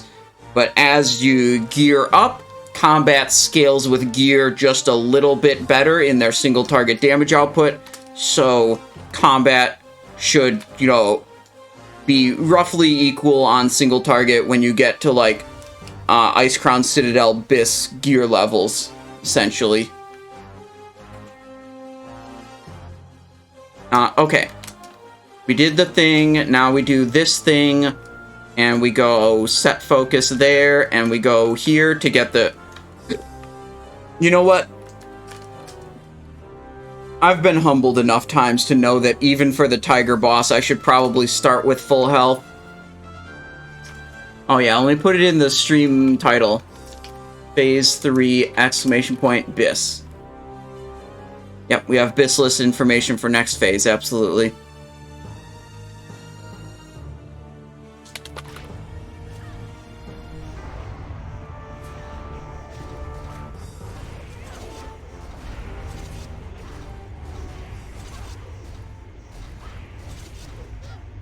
Interrupt.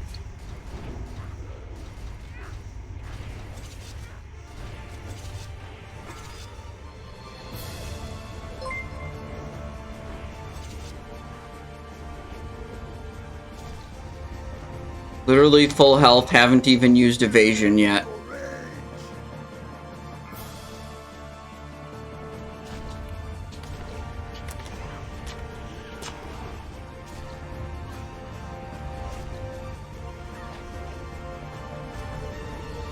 Fill me with your Swift Zulian Tiger Mount. He says fill me with your rage, but I say fill me with your Swift Zulian Tiger Mount.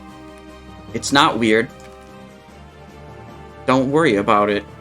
Okay. Let's see these predictions. What's it gonna be? Tiger Mount or no? We got 16% believers, 84% doubters. Make this be the time, believers. Make this be the time that you finally stick it to those rich doubters. Alright, closing. Powerful Mojo, Primal Tiger Leather. Where's the button to see the mount? Okay, guys, the mount dropped, but the loot window bugged to, like, the next button just didn't show up for some reason. So that's what's wrong with this one. So I'll add that to my bug report.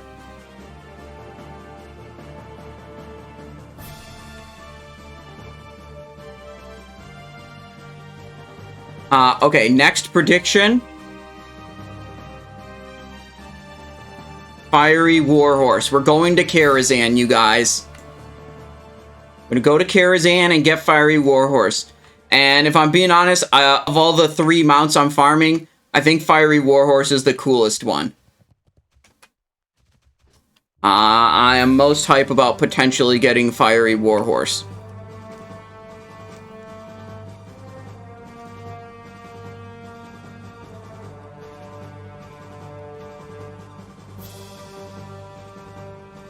What's the drop on that mount? I don't know. It's like Han Solo says, never tell me the odds. You just go for it.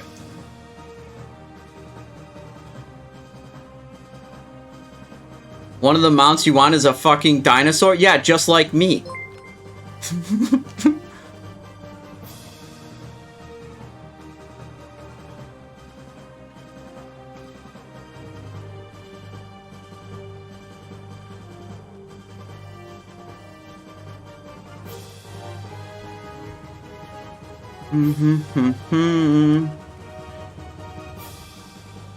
Stupid ram mount. I mean, the ram mount's kind of,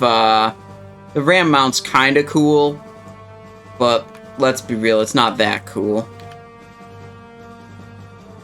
It's Yoshi, but, okay, that's a better way to look at it, and that's a way more hype way to look at it, honestly. Yoshi, but in WoW. I like that. I think... Wait, isn't there a way you can cut through the cliffs? Up here? Do I have Ashes of Alar? No, I do not.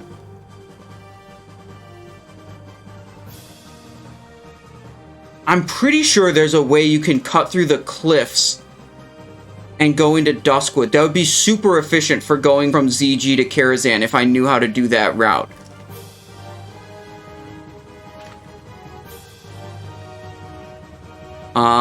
I'm pretty sure it exists, but I have really, like, no idea where it is other than, like, it's approximately up in this corner somewhere.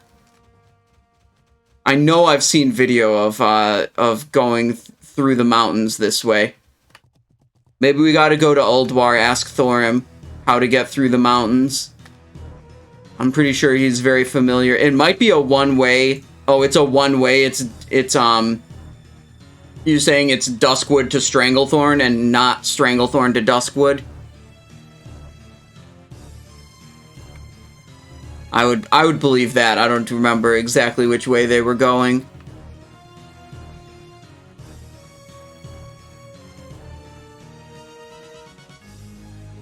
Yeah, none of these hills really look scalable yet.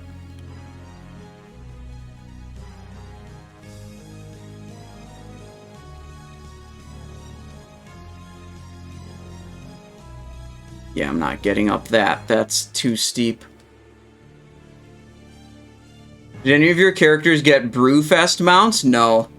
No Brewfest Rams, no Brewfest Kodos. I think the Kodo would be cool to have, but I didn't get lucky with that.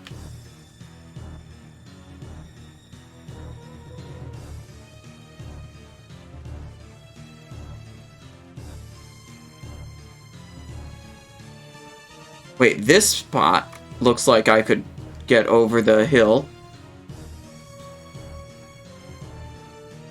Okay, where are we? We're basically near...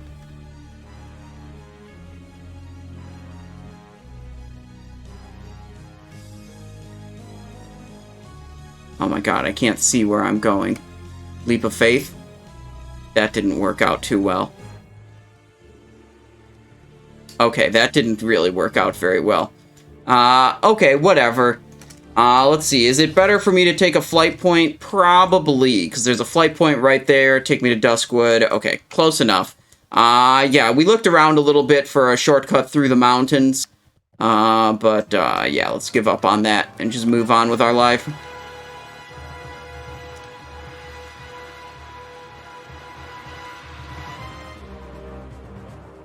Here we go. To Duskwood we go.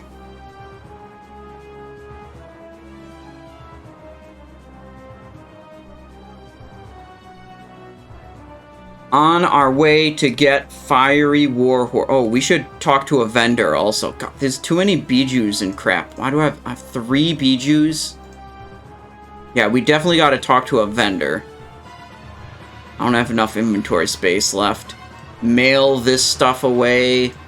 See, these 5 items can get mailed away, and these 1, 2, 3, 4, 5, 6, 7 items can get vendored. A vendor in Duskwood, and we'll be good.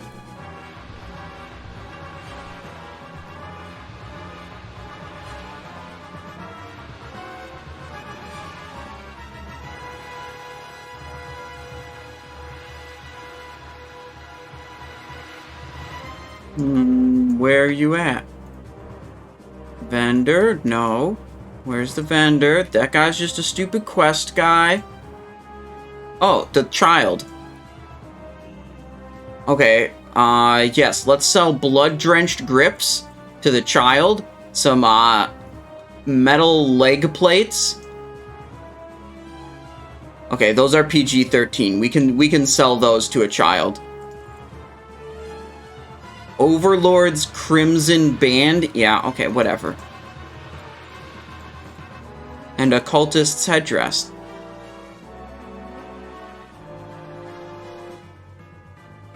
Now the mailbox. Get rid of these 5 items.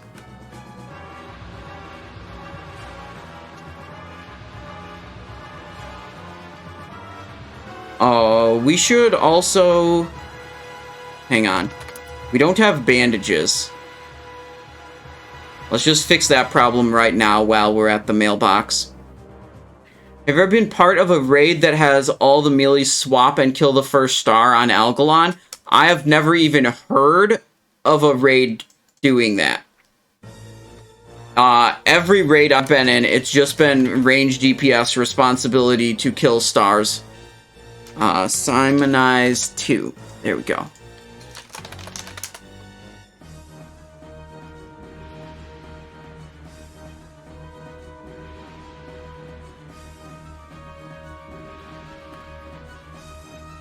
Do you need a clip? Don't worry, you can make a clip of it. Twitch has that functionality. Alright, let's make these heavy frostweave bandages. Should be like a button in the lower right. I don't know how it would look on a phone, but I'm pretty sure it's in the lower right on a PC. Does anyone else know how to clip things? Let me see. Let me look at my own stream on my... 1 second. Mute it so we don't get audio feedback. Okay, so it's like edit, share, report live. Don't do that one. We're not doing anything wrong. Share. Oh, here, it's within, see, look, you have mouse over, then it's settings, clip, theater mode, full screen. Clip is what you want right there when you mouse over. Okay, the thing that needed that Pellet was requesting to be clipped was, Pellet asked, have you ever been part of a raid that has all the melee swap and kill the first star on Algalon? And I said, no, I have never even heard of that strategy before. Literally every raid I've been a part of that has killed Algalon, the stars have just been range DPS responsibility. Normally what happens is the first star that gets killed, they have all the range DPS swap to it and kill it like immediately. Boom. And then the future stars are just managed by one guy who's assigned to deal with them and call out when they're about to die. What if you have no range DPS? That sounds like a Giga Chad raid, and I would like to be a part of it. Can I join your raid?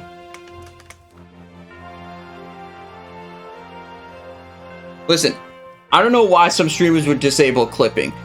I love it when you guys clip my content, and let me tell you why.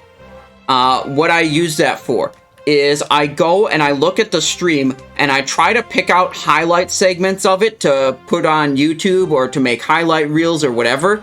And when you guys have already clipped all the cool stuff, I can just look at where you guys clipped on the live stream and go to it. And it makes finding the, like, exciting or interesting parts of the stream way easier for me.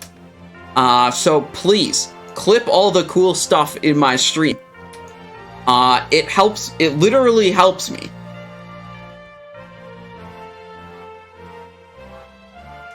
And, I mean, look, someone clipped not only my hardcore death, but also they clipped me saying, Classic World of Warcraft is the easiest version of World of Warcraft. It would be so embarrassing if I died.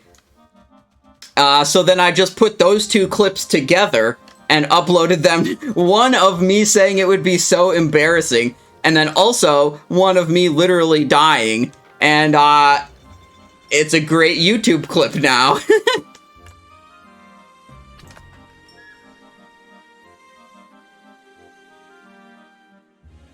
Alright, let's switch the poison back to instant. We don't need wound anymore here.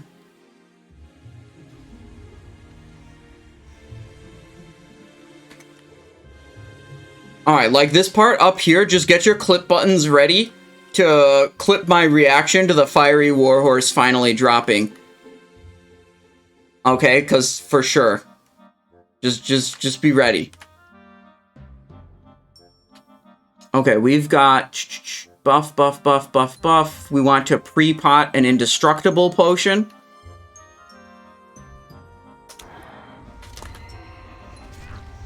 Just got hit a whole bunch already. Who dares attack the steed of the Huntsman?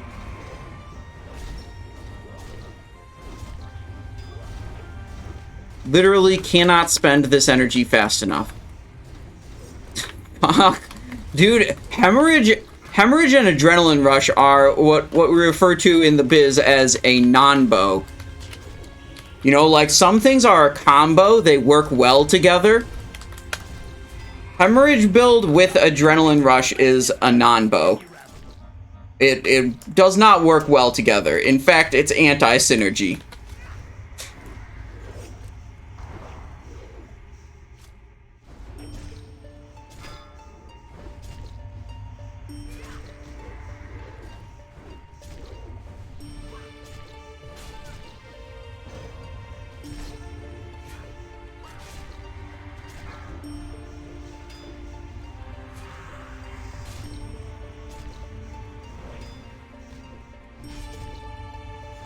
Friggin' boss.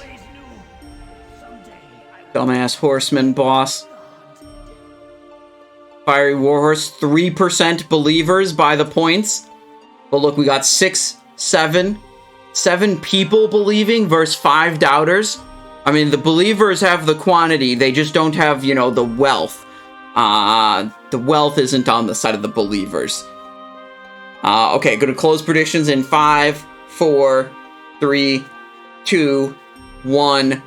Let's get this mount. Next week, for sure. Next week is what I meant. We're gonna get next week we're gonna get the mount, is what I was implying. I thought that was clear. I thought that was obvious.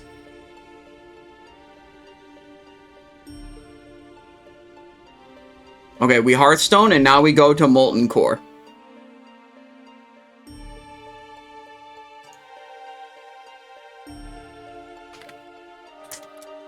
A little bit more business to take care of on this character. And then my third character, I usually don't do ZG because I already have Raptor mount on that one. So it'll just be Karazhan Molten Core on the third rogue. Who also actually still has the soloing spec, so I don't even have to spend time switching the spec around. Because I just never had cause to switch it yet. Switch it back to a raid build.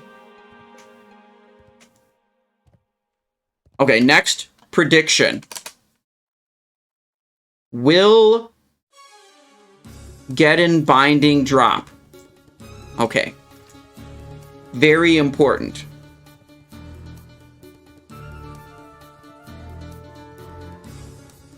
This is gonna be the double.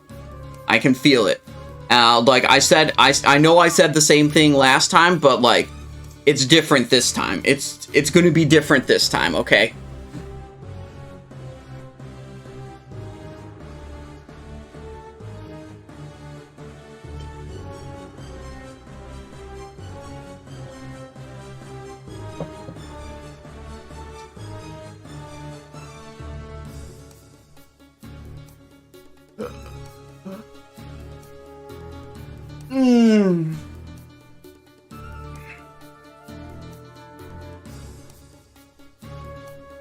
We go to the Molten Core, as we do every week, as we have done nearly every week since 2019. One day, you know, it's finally at the point where Thunderfury is Rogue Prio. You know, when we were going to Molten Core in 2019, Thunderfury was pretty much just Warrior Prio, and that's the way it is. And, you know, honestly, like, it's still Warrior Prio, but we're not inviting any warriors to this Molten Core raid, so it just defaults to Rogue then. Lodge IK says, glad to finally see you live. Well, welcome to the stream. We are, you know, busy. Hang on. It's been a little bit. We're busy getting our Thunderfury today, and we're gonna get a bunch of mounts also. Yeah, that's definitely gonna happen today. Yep. Yeah. Feels good. We're just gonna get Thunderfury. It's gonna be great. We gotta get, we can do Baron Geddon and Garr on this character, and then we have one more rogue that I can log into and kill Baron Geddon, Garr, and we'll do Attumen the Huntsman also on that guy. So we got a couple more chances for good stuff. But I mean, as soon as we get this double binding drop in this raid, you know, as soon as that actually happens, like, the future trajectory of the stream is going to take a turn for today, and, like, we're going to complete the Molten Core, we're going to get all the Elementium, go into Blackwing Lair, and then craft Thunderfury right after we get the double binding drop. Have you done Polar Bear daily already? That sounds lame as hell, and I'm not going to do it. You need a raid to kill Thunder Boss for Thunderfury or solo spec Giga Chad? I mean, we could just try soloing it. My understanding is the boss is pretty easy. The dark times will pass. Farewell. Not quite. Enemies will fall. Keep your wits about you. Not quite. The eternal sun guides us. The reckoning is There we ahead. go. Nah, probably whoever helps me clear Blackwing Lair to farm the Elementium, I'll just invite them to help kill Thunderen also. Or what we could do also is we could invite like 15 rogues or something like that and tell everyone they have to be combat spec. And then the goddamn second Thunderen spawns, we all press Killing Spree. And just delete it as fast as humanly possible.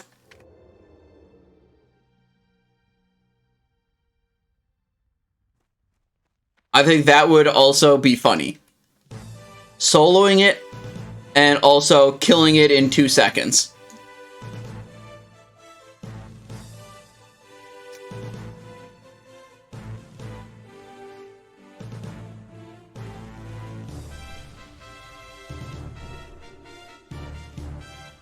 Wait for this guy to pass. Okay. Where's the dog patrols? There's one. We can just walk past. That guy's over on the right, so we'll go left. Should be good.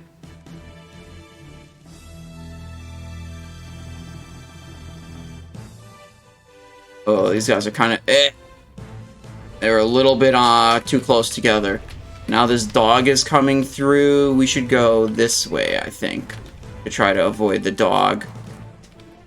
Nope, we did not avoid the dog, and we got the Fire Lord. Nice.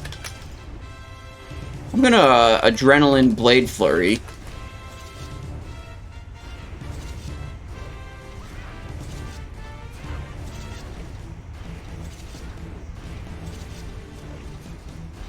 Yeah, so this is what happens, you know, sometimes you try to skip a bunch of mobs, and instead of, you know, successfully skipping them, you end up pulling way more mobs than you even needed to in the first place. But you know what? That's just part of the experience.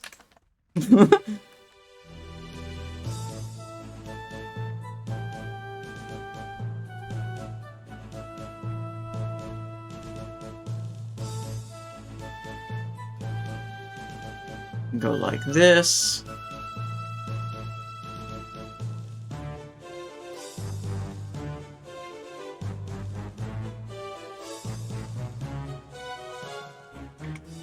Now, there's going to be 2 more mobs in this hallway, and then we're going to wait for our Adrenaline Rush. But I figured Adrenaline was fine to press there. We probably won't end up waiting that long.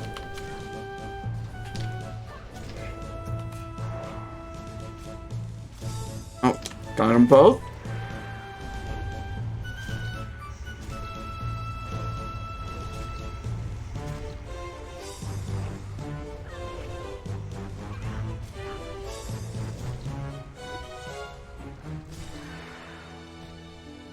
Expose armor up.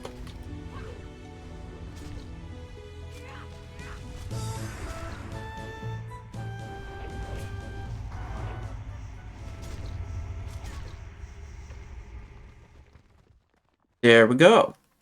Are you playing D4 beta this weekend? Yeah. I'm planning on playing it at least 2 of the 3 days. I've got my schedule up to play it Saturday and Sunday. Wait, today's Thursday. Wait, shit, let me double check my schedule. What days did I say I was going to play it?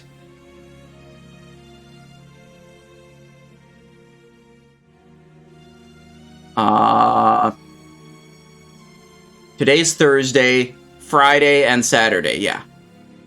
Friday and Saturday, I was planning on it. I mean, if we're having a lot of fun, we might do it, you know, the 3rd day also. But, you know, we got to give the hardcore fans some love also. You know, we didn't do very much hardcore last week on account of the Trial of the Crusader PTR was out. So I want to get some more hardcore in today, which is what we're gonna be doing hardcore right after we finish up these mountain binding runs today. Character's level 29 right now, so that's good. Okay, here we go. Baron Geddon.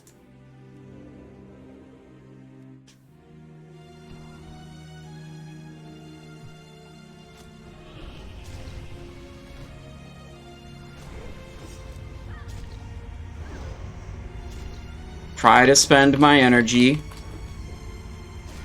Impossible challenge. Run out.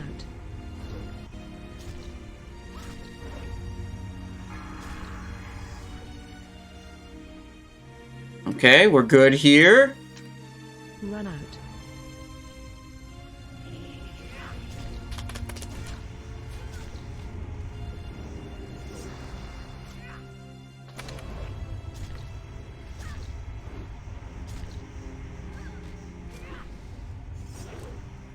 Run out. Oh, I don't think, I took a lot of... I don't think my feint is up for this. Yeah, took full damage from that one. It was unfortunate timing with the timing of the Inferno Timing of the application of the living bomb. Run out.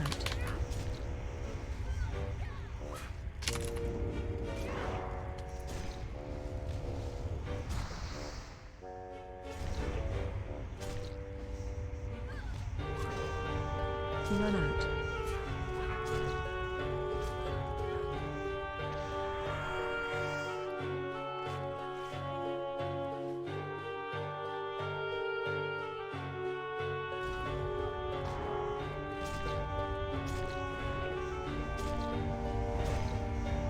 Oh, I didn't get that repost off. It lit up, but I didn't press it quickly enough.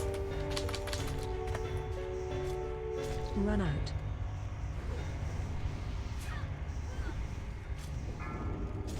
Oh, fuck, where do I go? Am I still in the radius? Yeah, I am. Fuck. Okay, now we're good. Now we're good. It's fine. Run out.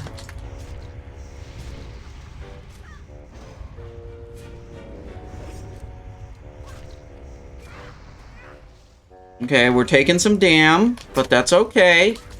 We're way ahead on health. There we go. Easy kill. Kafka, the Pogo meter is quite possibly the best weak aura of all time. It's made by my friend Wherefore. What it does is it tells you if your crit RNG, like how many crits versus non-crits you're getting, is above or below average. That's it. It reads what your crit percentage is supposed to be. And then, like, looks at all your attacks and see if they crit or didn't. And it just moves up and down based on if you're getting above or below average luck. Provides literally no useful information for playing the game better, which is what elevates it above all other weak auras. Or most other weak auras, I should say. Holy crap, that's a lot of believers. 38% believers? That's a lot. Let's see it. Essence of Fire, Arcanist Mantle, Fiery Core, and this is the page that has the binding and the seal of the Archmagus. Or...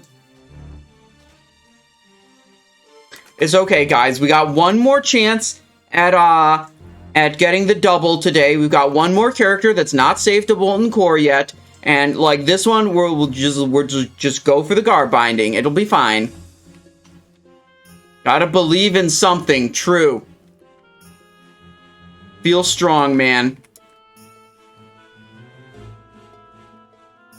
Eat up. Heal a little bit. Did your build got Geddon binding first run? Nice.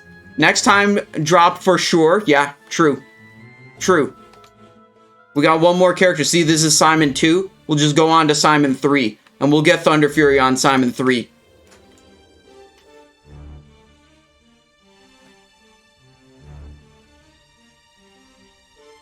Hell, Ancient Corehound. Get out of here. Okay. Go over here to Mr. Garr. We are full health. We have, look at these buffs. Are they all up here? Yes. We will pre-pot an armor potion, then throw, then target Garr.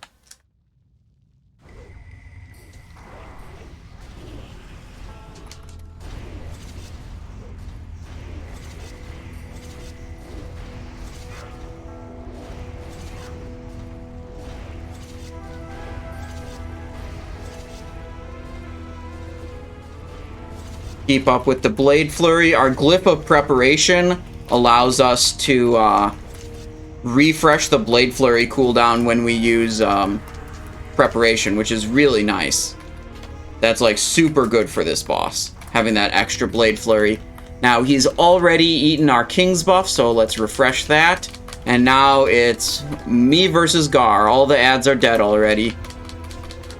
So what we focus on here is refreshing the buffs every time he dispels them, maintaining Slice, Expose, and Rupture.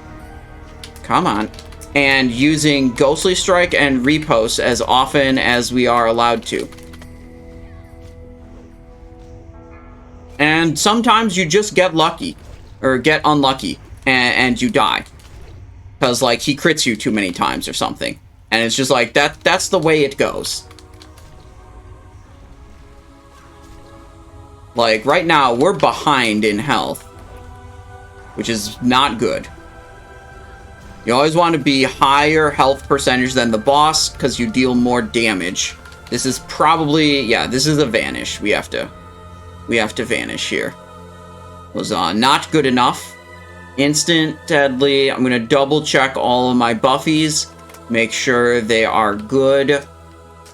We have kings. He might have dispelled, he kept dispelling my Drums of the Wild.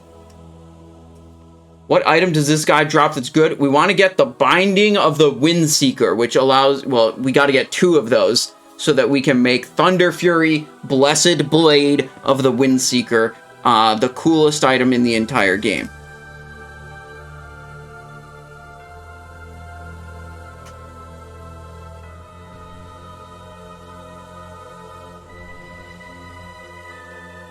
What the? Did I just do this fort buff and it didn't do anything? There we go, fort buff. Oh, I think I might have clicked the scroll, not the fort buff. Okay, let's heal up a little bit and we try again. I don't think there's anything we can do that much better. I think that was just a case of unlucky. Just a big case of the unluckies.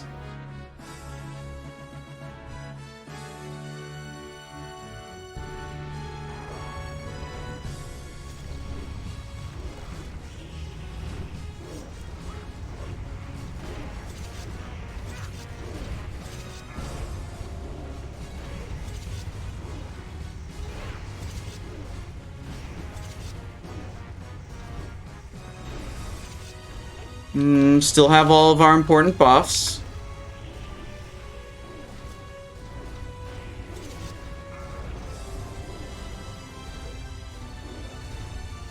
King's Mark, yep, he still hasn't dispelled anything important.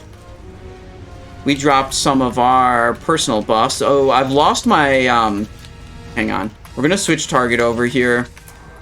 I've burned through both my Blade Flurries, and I didn't actually kill all the Fire Sworns yet. Which is not great, but we are still full health, so, you know, we're not behind in health yet. Okay. Now it's just me and Garr. Let's look at my buffs. We've lost Kings. So let's refresh that. And we've lost Mark of the Wild. Refresh that. Use my Ghostly Strike. Use my Repost.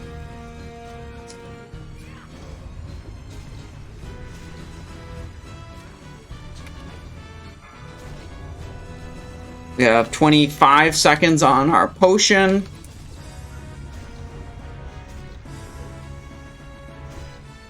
Ghostly Strike again. He's catching up to us in health. That's not good. But, you know, hopefully he doesn't, you know, get, a little bit lucky. Don't get hit too many more times. Refresh Wild. Okay. Ghostly Strike time. This one's coming down to the wire. We're going to use a Healing Potion, because the fight's almost over. I think Healing Potion provides us more value than an extra Armor Potion at this point in the fight. Oh shit, I dropped Slice and Dice. That's not good. We're going to go for Eviscerate. Finish him fast. There we go. Okay. This is my worst geared rogue, so this one tends to struggle the most. And I would say Garr is the most difficult boss that we solo around here. I'm brand new to WoW, and even I know the name of Thunderfury. Hell yeah. Let's see if we can get it. Let's see. Oh, 10% believers. I'd say that's more than usual. Okay.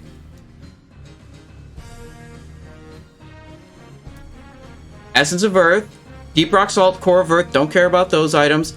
Circlet of Prophecy, Earth Fury Helmet, Lava Core. Okay, guys, listen. It was always going to be Simon 3 that gets it first, okay? Like, I just knew it was always going to be Simon 3 that gets the Thunderfury. That's just how it was all, you know, we were just doing it on Simon I's show and Simon 2. But like, it was always going to be Simon 3 that gets it, and we knew that from the beginning. So like, we're not that surprised that like we didn't get it. Like, we'll just get it on Simon 3.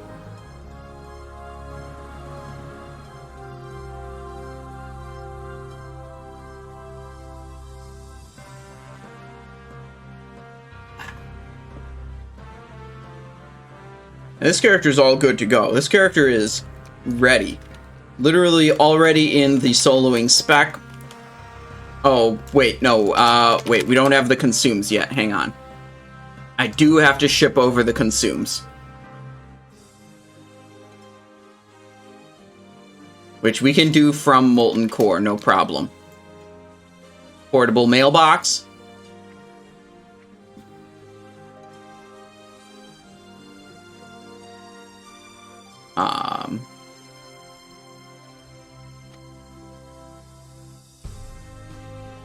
Wow, where are they all? Here, here. We need that. We need the indestructibles and the fires. Wow, this inventory is not well organized. Heals, indestructibles, fires, scroll of agility. This one, that one.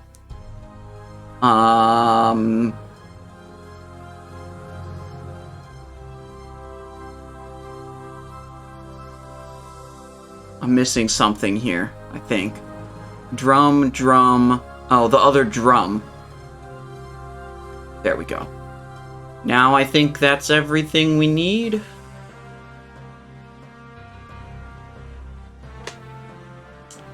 Oh, bandages. Okay, good enough. Evening, Simon. Good luck on the big loot. Also, don't forget to report the loot for not dropping. Yeah. Don't worry, I'm on top of it. What is the red potion? That's a runic healing injector. It's like a engineering specialty potion. It just heals you for more than a regular healing potion.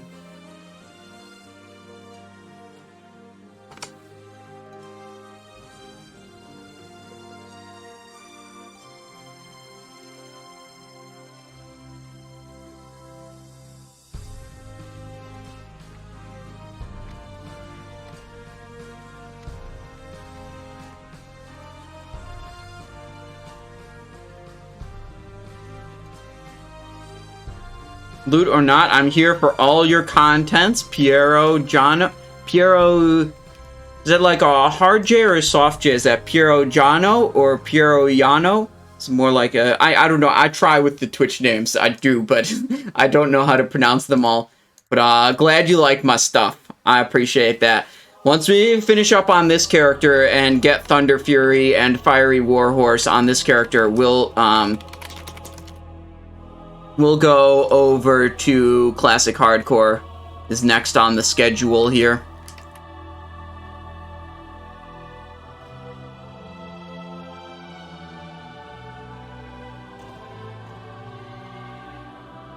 Alright, combat set.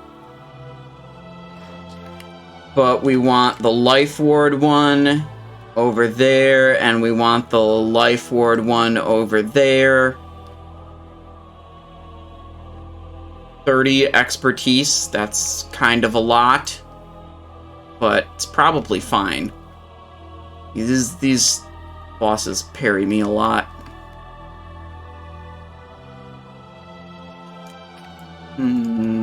We should repair. Alright, we're skipping ZG on this one on account of we already have one of the 2 ZG mounts. I don't feel like going all the way there for the other one. The less cool one, let's be honest. You're gonna stream some D4 during the weekend? Hell yeah, I am. Hell yeah, I'm excited for that.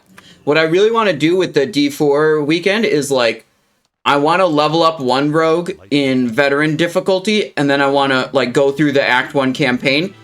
And then I want to figure out how long it takes me to complete the campaign, and what level I'm at if I do it on veteran difficulty. And then I want to do it again on, I don't know what it is, noob difficulty, and see how long it takes to complete and what level I am when I complete the Act 1 campaign. Because I have a suspicion that, like, you might be able to complete the campaign so much faster in the normal mode that, like, your experience per hour could be higher.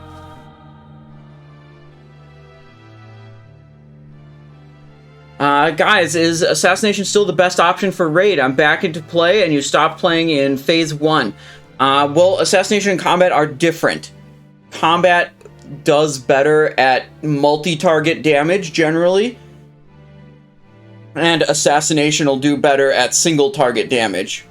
You'll be totally fine to be successful with either of the specializations. I'd say Combat is more difficult to perform well with than Assassination, because it has a much, you have a lot more different buttons to press and a lot more things to maintain. So if you're just coming back, you're not like super familiar with what's going on, I'd recommend going Assassination. Do you know any Rathlishing Hunter streamers? I feel like that is the least streamed class. I do not know any Hunter streamers off the top of my head.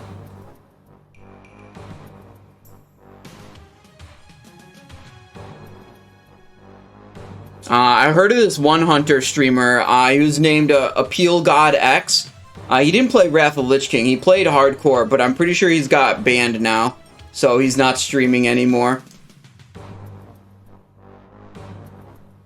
Assassin is dead easy. Combat has to juggle Slice, Rupture, and possibly Expose. And Combat has to time your cooldowns properly. Right? Like, it's not only juggling more abilities in your basic rotation, you have a lot more cooldowns where, like, timing them and using them properly is important.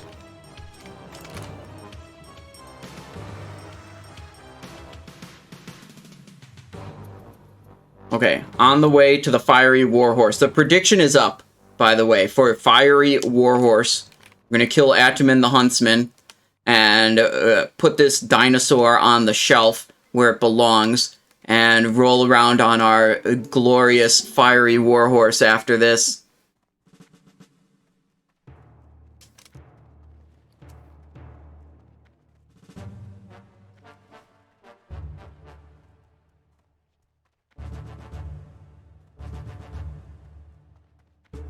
I always miss this. It's so hard to see. That's the turn.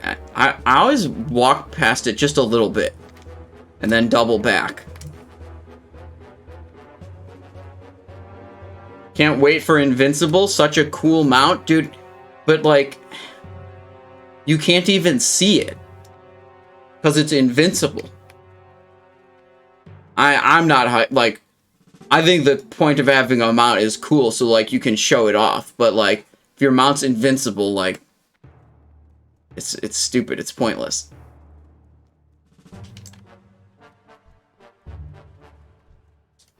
I can't keep a straight face with that one. I tried.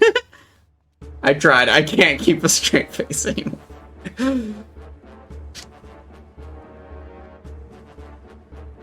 Classic joke.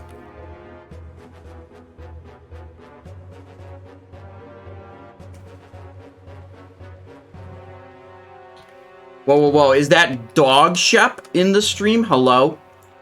With the Kappas? Dude, are you gonna get Invincible, Dog Shep? Hello, hello, Dog Shep. Hello, streamer. Hello. Look. Wait, Raptor has swimming animation? Okay, that's kind of cool. No reason if you can't see it. True. True.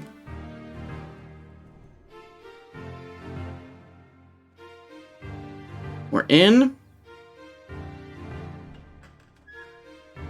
Invisible mount does sound cool. Alright, we don't have all of the buffs. We're gonna have to refresh some buffs.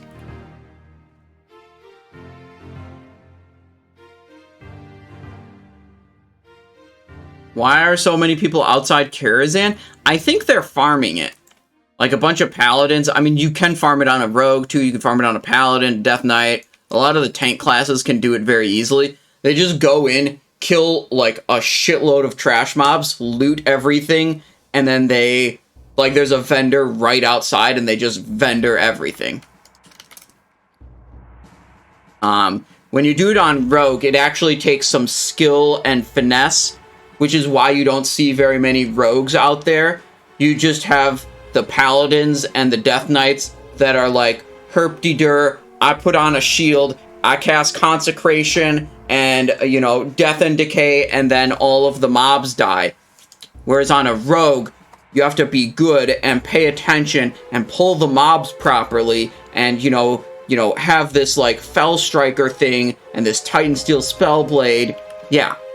Yeah, bro, like, you actually have to be smart to do it as a Rogue, okay? Now, let's, refresh our buffs. Food, let's see, King's buff. Should have 1, 2, 3, 4, 5, 6, 7 buffs here. We need this one. That's 7, instant. Deadly. Okay, we're good. Let's heal up.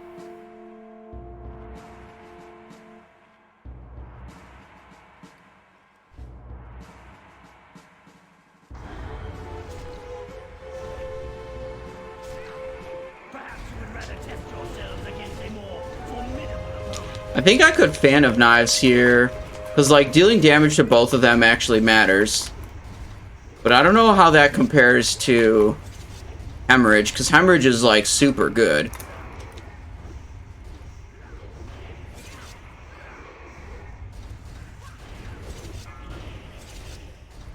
Whatever, we'll try it. I'll probably just kill it regardless. Come midnight, let's Okay, how much health does he go down to? 'Cause I did way more damage to the Huntsman. Yeah, okay, I've dropped him to, like, sub 50 before.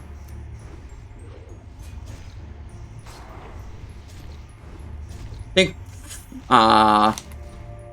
Fan of Knives probably not the way to do that section. We do have Fan of Knives glyphed, though. Oh my god, we got the debuff again. Okay. Let's see if we can land a Rupture. There we go. Activate this, activate that. Okay, we got him. We got him. Very close there. With a couple more, like, unlucky crits on us, we'd be in trouble. Okay. How are we looking on this prediction? 4% believers? Okay. That's just the way it's gonna be. I guess that's just the way it's gonna be. Let's go! Got him! Look, look! Look at that! We got it!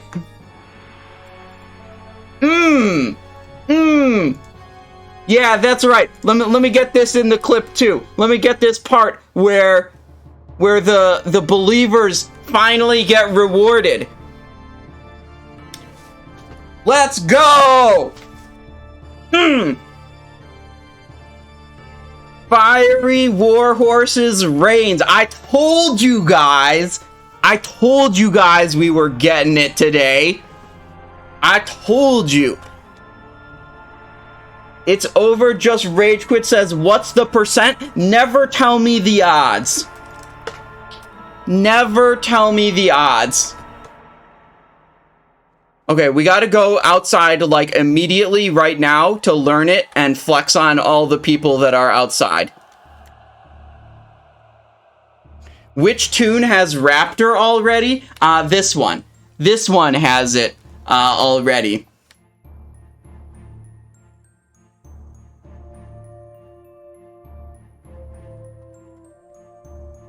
That's what we were looking for.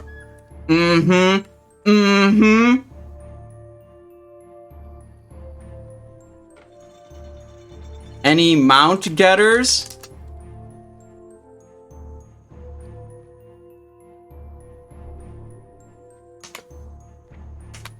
Yeah, they're all paying attention to their own thing.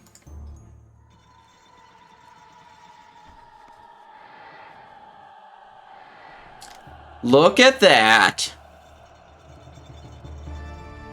Wow. Wow, you guys.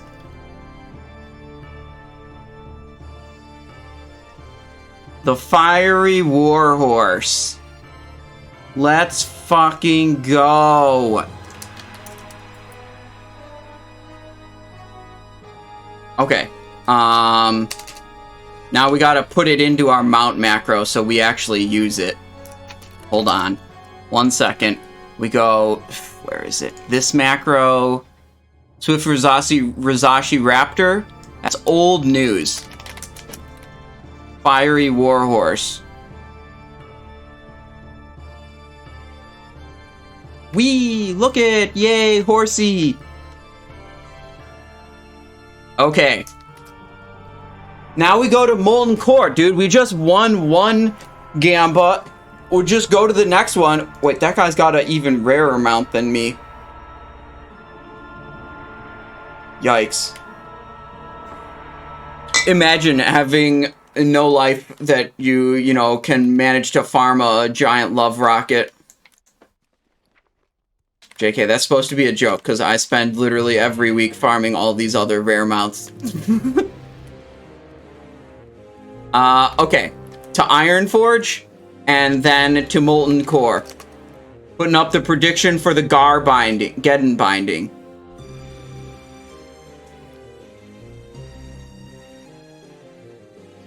Got 10k from your guildie for passing on the rocket? Dude, I wouldn't take that deal either. If I saw the rocket drop, dude, there's no way I'm passing for 10k. Gotta let it roll.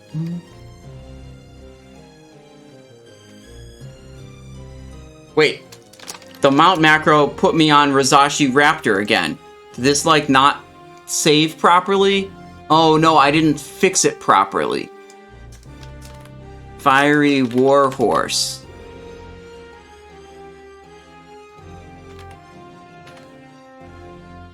There, much better.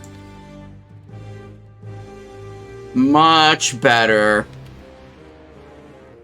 Looks good. Looks good. But you know what would make it look even better? Is if we had Thunderfury across our back with that little lightning trail and the enormous sword. That would make it even better.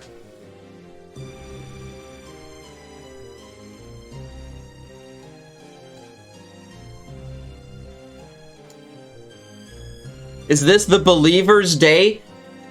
It is finally the day that the Believers got rewarded. Okay?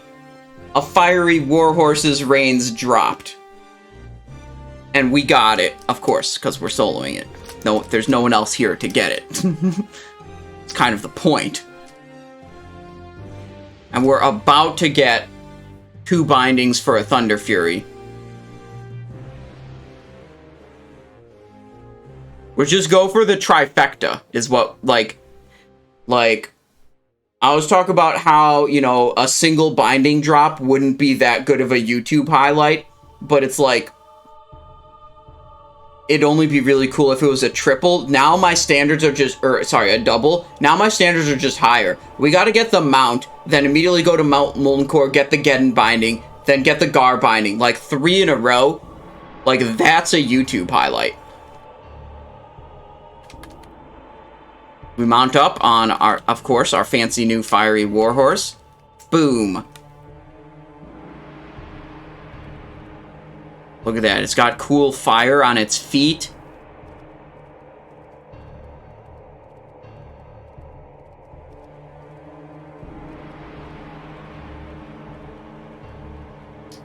Yeah.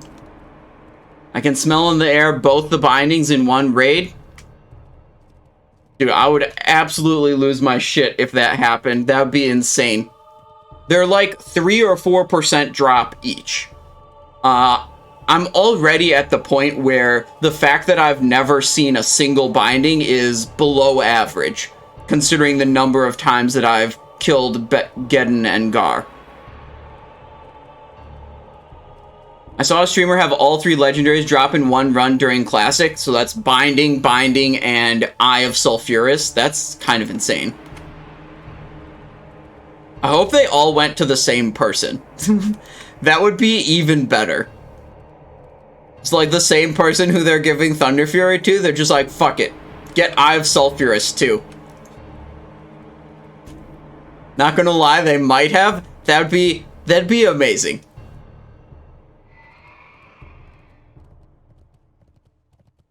Anubelore Delana. We will have justice. How much gear do I need to do these farms, mounts, and molten core? Some of the mounts you can probably take out with like phase 1 gear. You know, Naxxramas stuff. It was possible, but very difficult to kill the Tiger boss in phase 1 gear. In pre-raid gear. I would say Garr and Geddon in Molten Core require you to have at least some amount of Old War gear. They are more difficult. Garr is definitely the most difficult of these bosses that we're soloing, and Tiger in Zul'Gurub is the easiest. And then like Baron Geddon and Attumen the Huntsman are kind of in between. I'd put the difficulty being Tiger boss of ZG is the easiest. Geddon is next easiest. Attumen is kind of difficult, and then Garr is most difficult of the 4 bosses we're killing. Let me stealth here. I don't want to aggro that guy. Okay, we're good. Baron Geddon is one where, like, it's actually not so much about the gear. It's about learning how to handle his abilities properly. Like, it's one where it makes a big difference if you play it well, versus playing sucky. Because you have to feint to reduce damage from all the living bombs. You have to run out every time there's an inferno. You have to press your evasions and your adrenaline rushes at times that, you know, you're actually going to get use out of them. Because if you press evasion and then he immediately infernos and you have to run away anyways, well, you didn't really get a lot of value out of that evasion. Like, that was basically wasted. So you want to make sure you don't press him at times where, like, inferno's about to happen.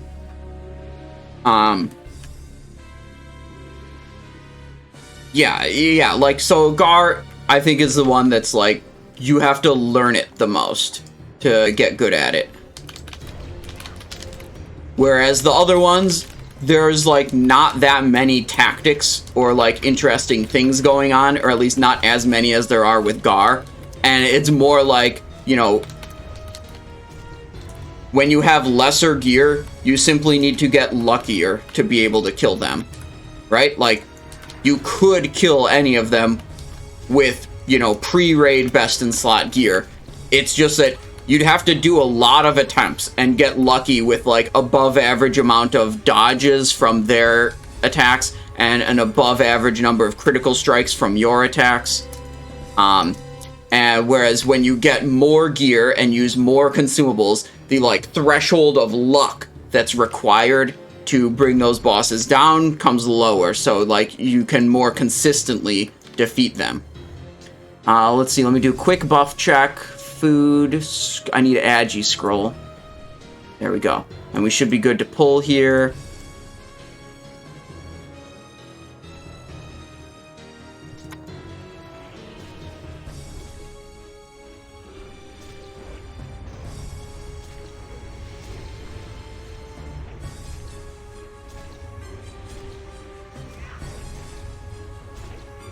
Run out.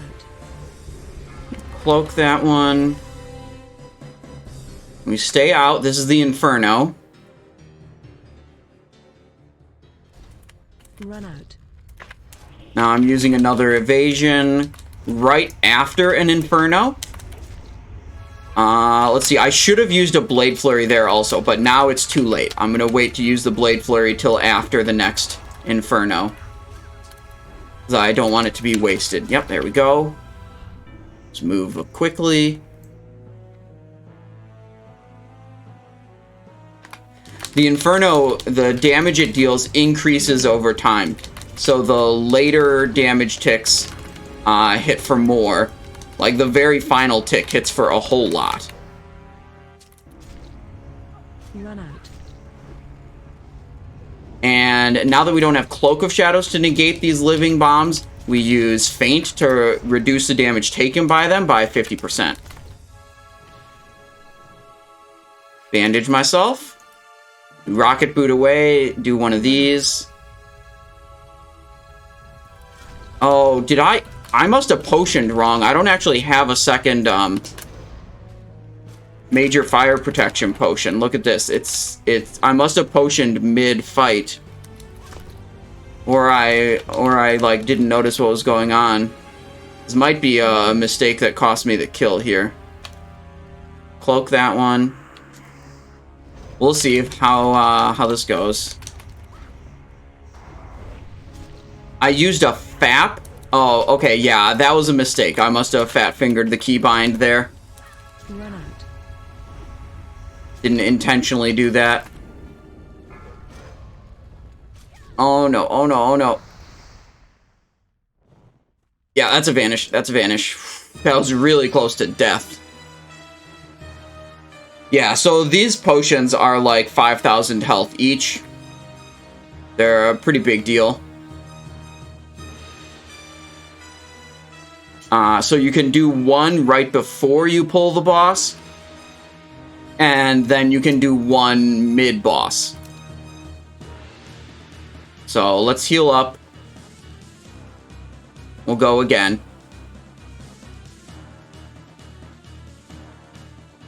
Actually, give me a minute. I will be right back. I'm going to take a quick bathroom break real quick while we sit here. So just a second.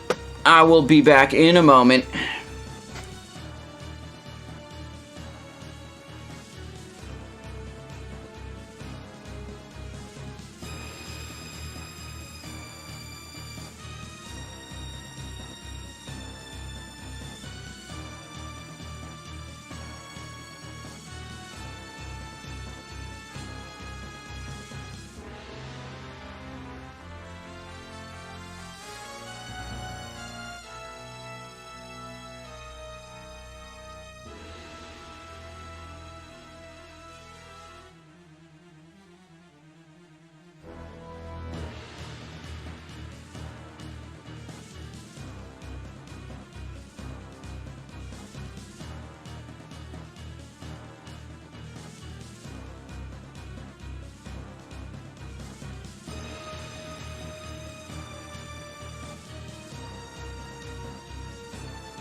Okie dokie.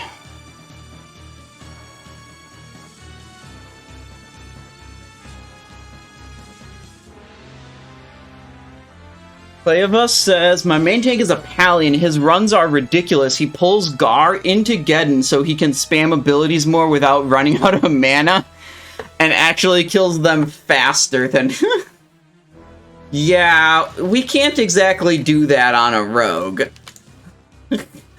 We don't have the self-healing capabilities to make something like that work.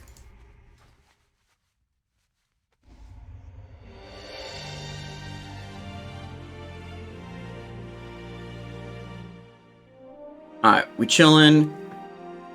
Let's re-up some of these elixirs. They're running out. Oh gosh, he's coming back. Can I get this food buff?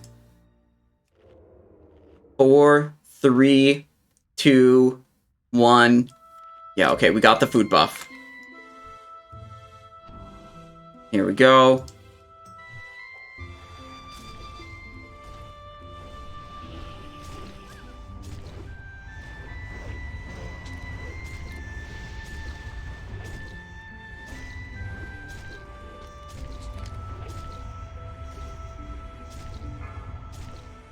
Run out.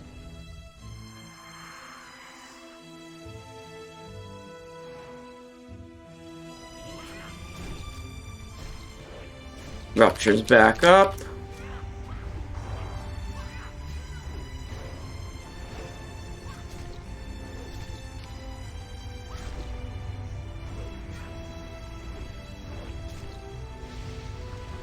Run out. We're good. we've escaped. My fire potion's over, so use a new one before I have a chance to accidentally press reaction potion instead. Re-up the expose.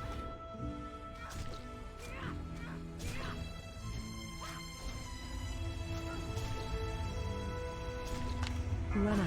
Whoa.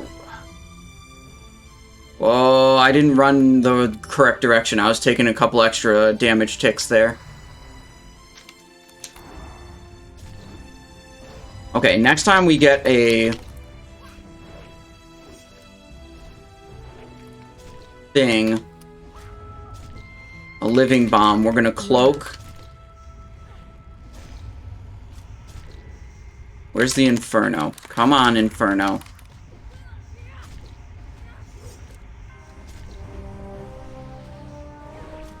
Why is he not doing Inferno? Run out. Yeah, I was afraid of that.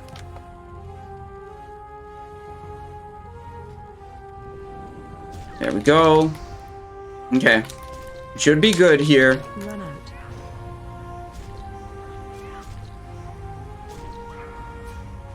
There we go. And not dead. Nice. Okay.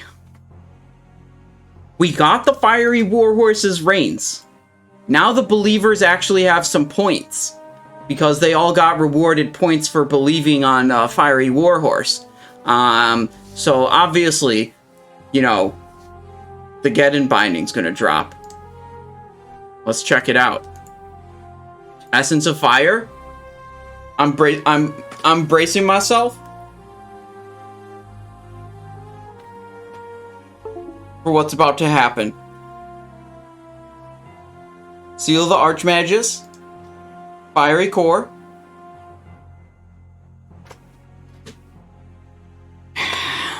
Well, you can't win them all, I guess.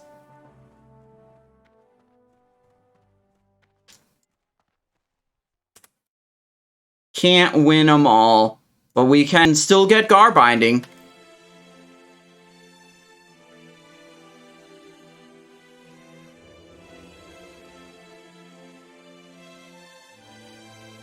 We'll get Thunderfury one day, you guys. One day, for sure, we'll finally get Thunderfury.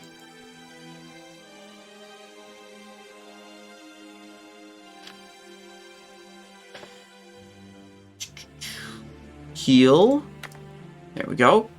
Now we gotta remember to pre-pop the Indestructible potion is super helpful for this one.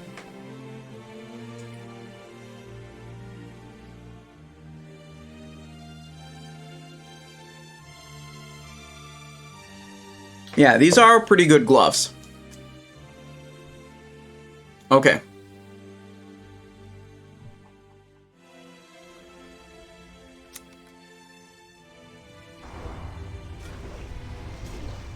Come on, Garr. There you are.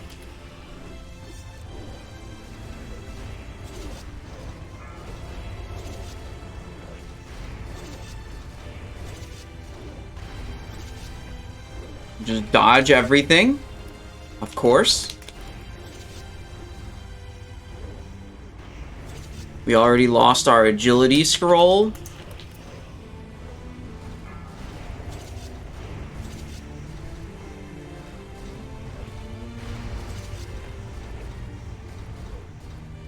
Okay, other Firesworn is about to die. Now it's just me and Garr. Okay, what is my buff situation looking like? Let me hit this thingy. We need kings again. Yeah, okay, now our buff situation's good.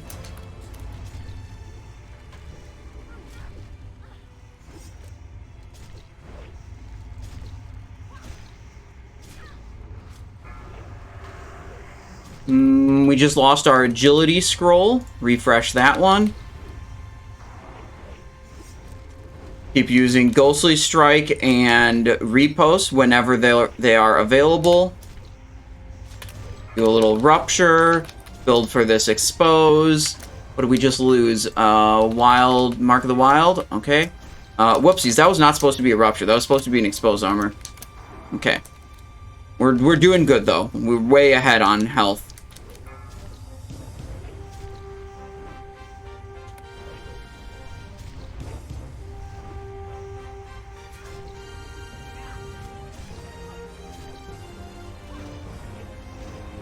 Come on, let me get that exposed. There we go. Got multiple parries or whatever. Or dodges or whatever. Let's see, what do we lose? It doesn't matter. Boss is dead. Okay. Okay, we may not have gotten the trifecta, but we could still get a double. We could get Fiery Warhorse into Garr binding. Okay. Let's check the prediction. 49% believers. That's a lot of believers in points. Oh. Okay, you guys. Did you really have to do that to me? I'm putting a stop to this. Friggin' doubters.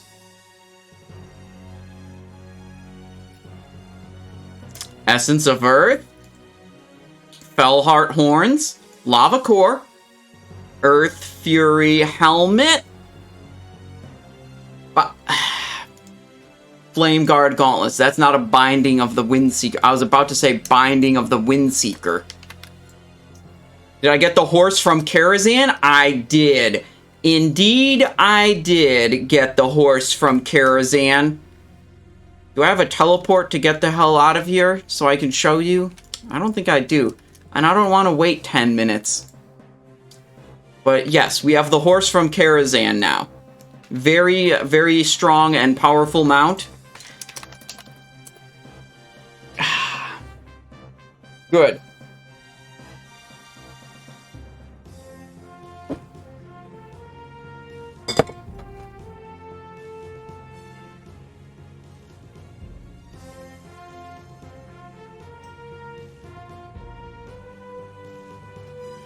Now, having completed all of our mountain binding runs and finally getting something good, it's time to go to Classic Hardcore and level up Simonize 2 on Classic Hardcore, level 29 Rogue. We'll see what we can do. Did we believe too early? I mean, for the bindings, yes.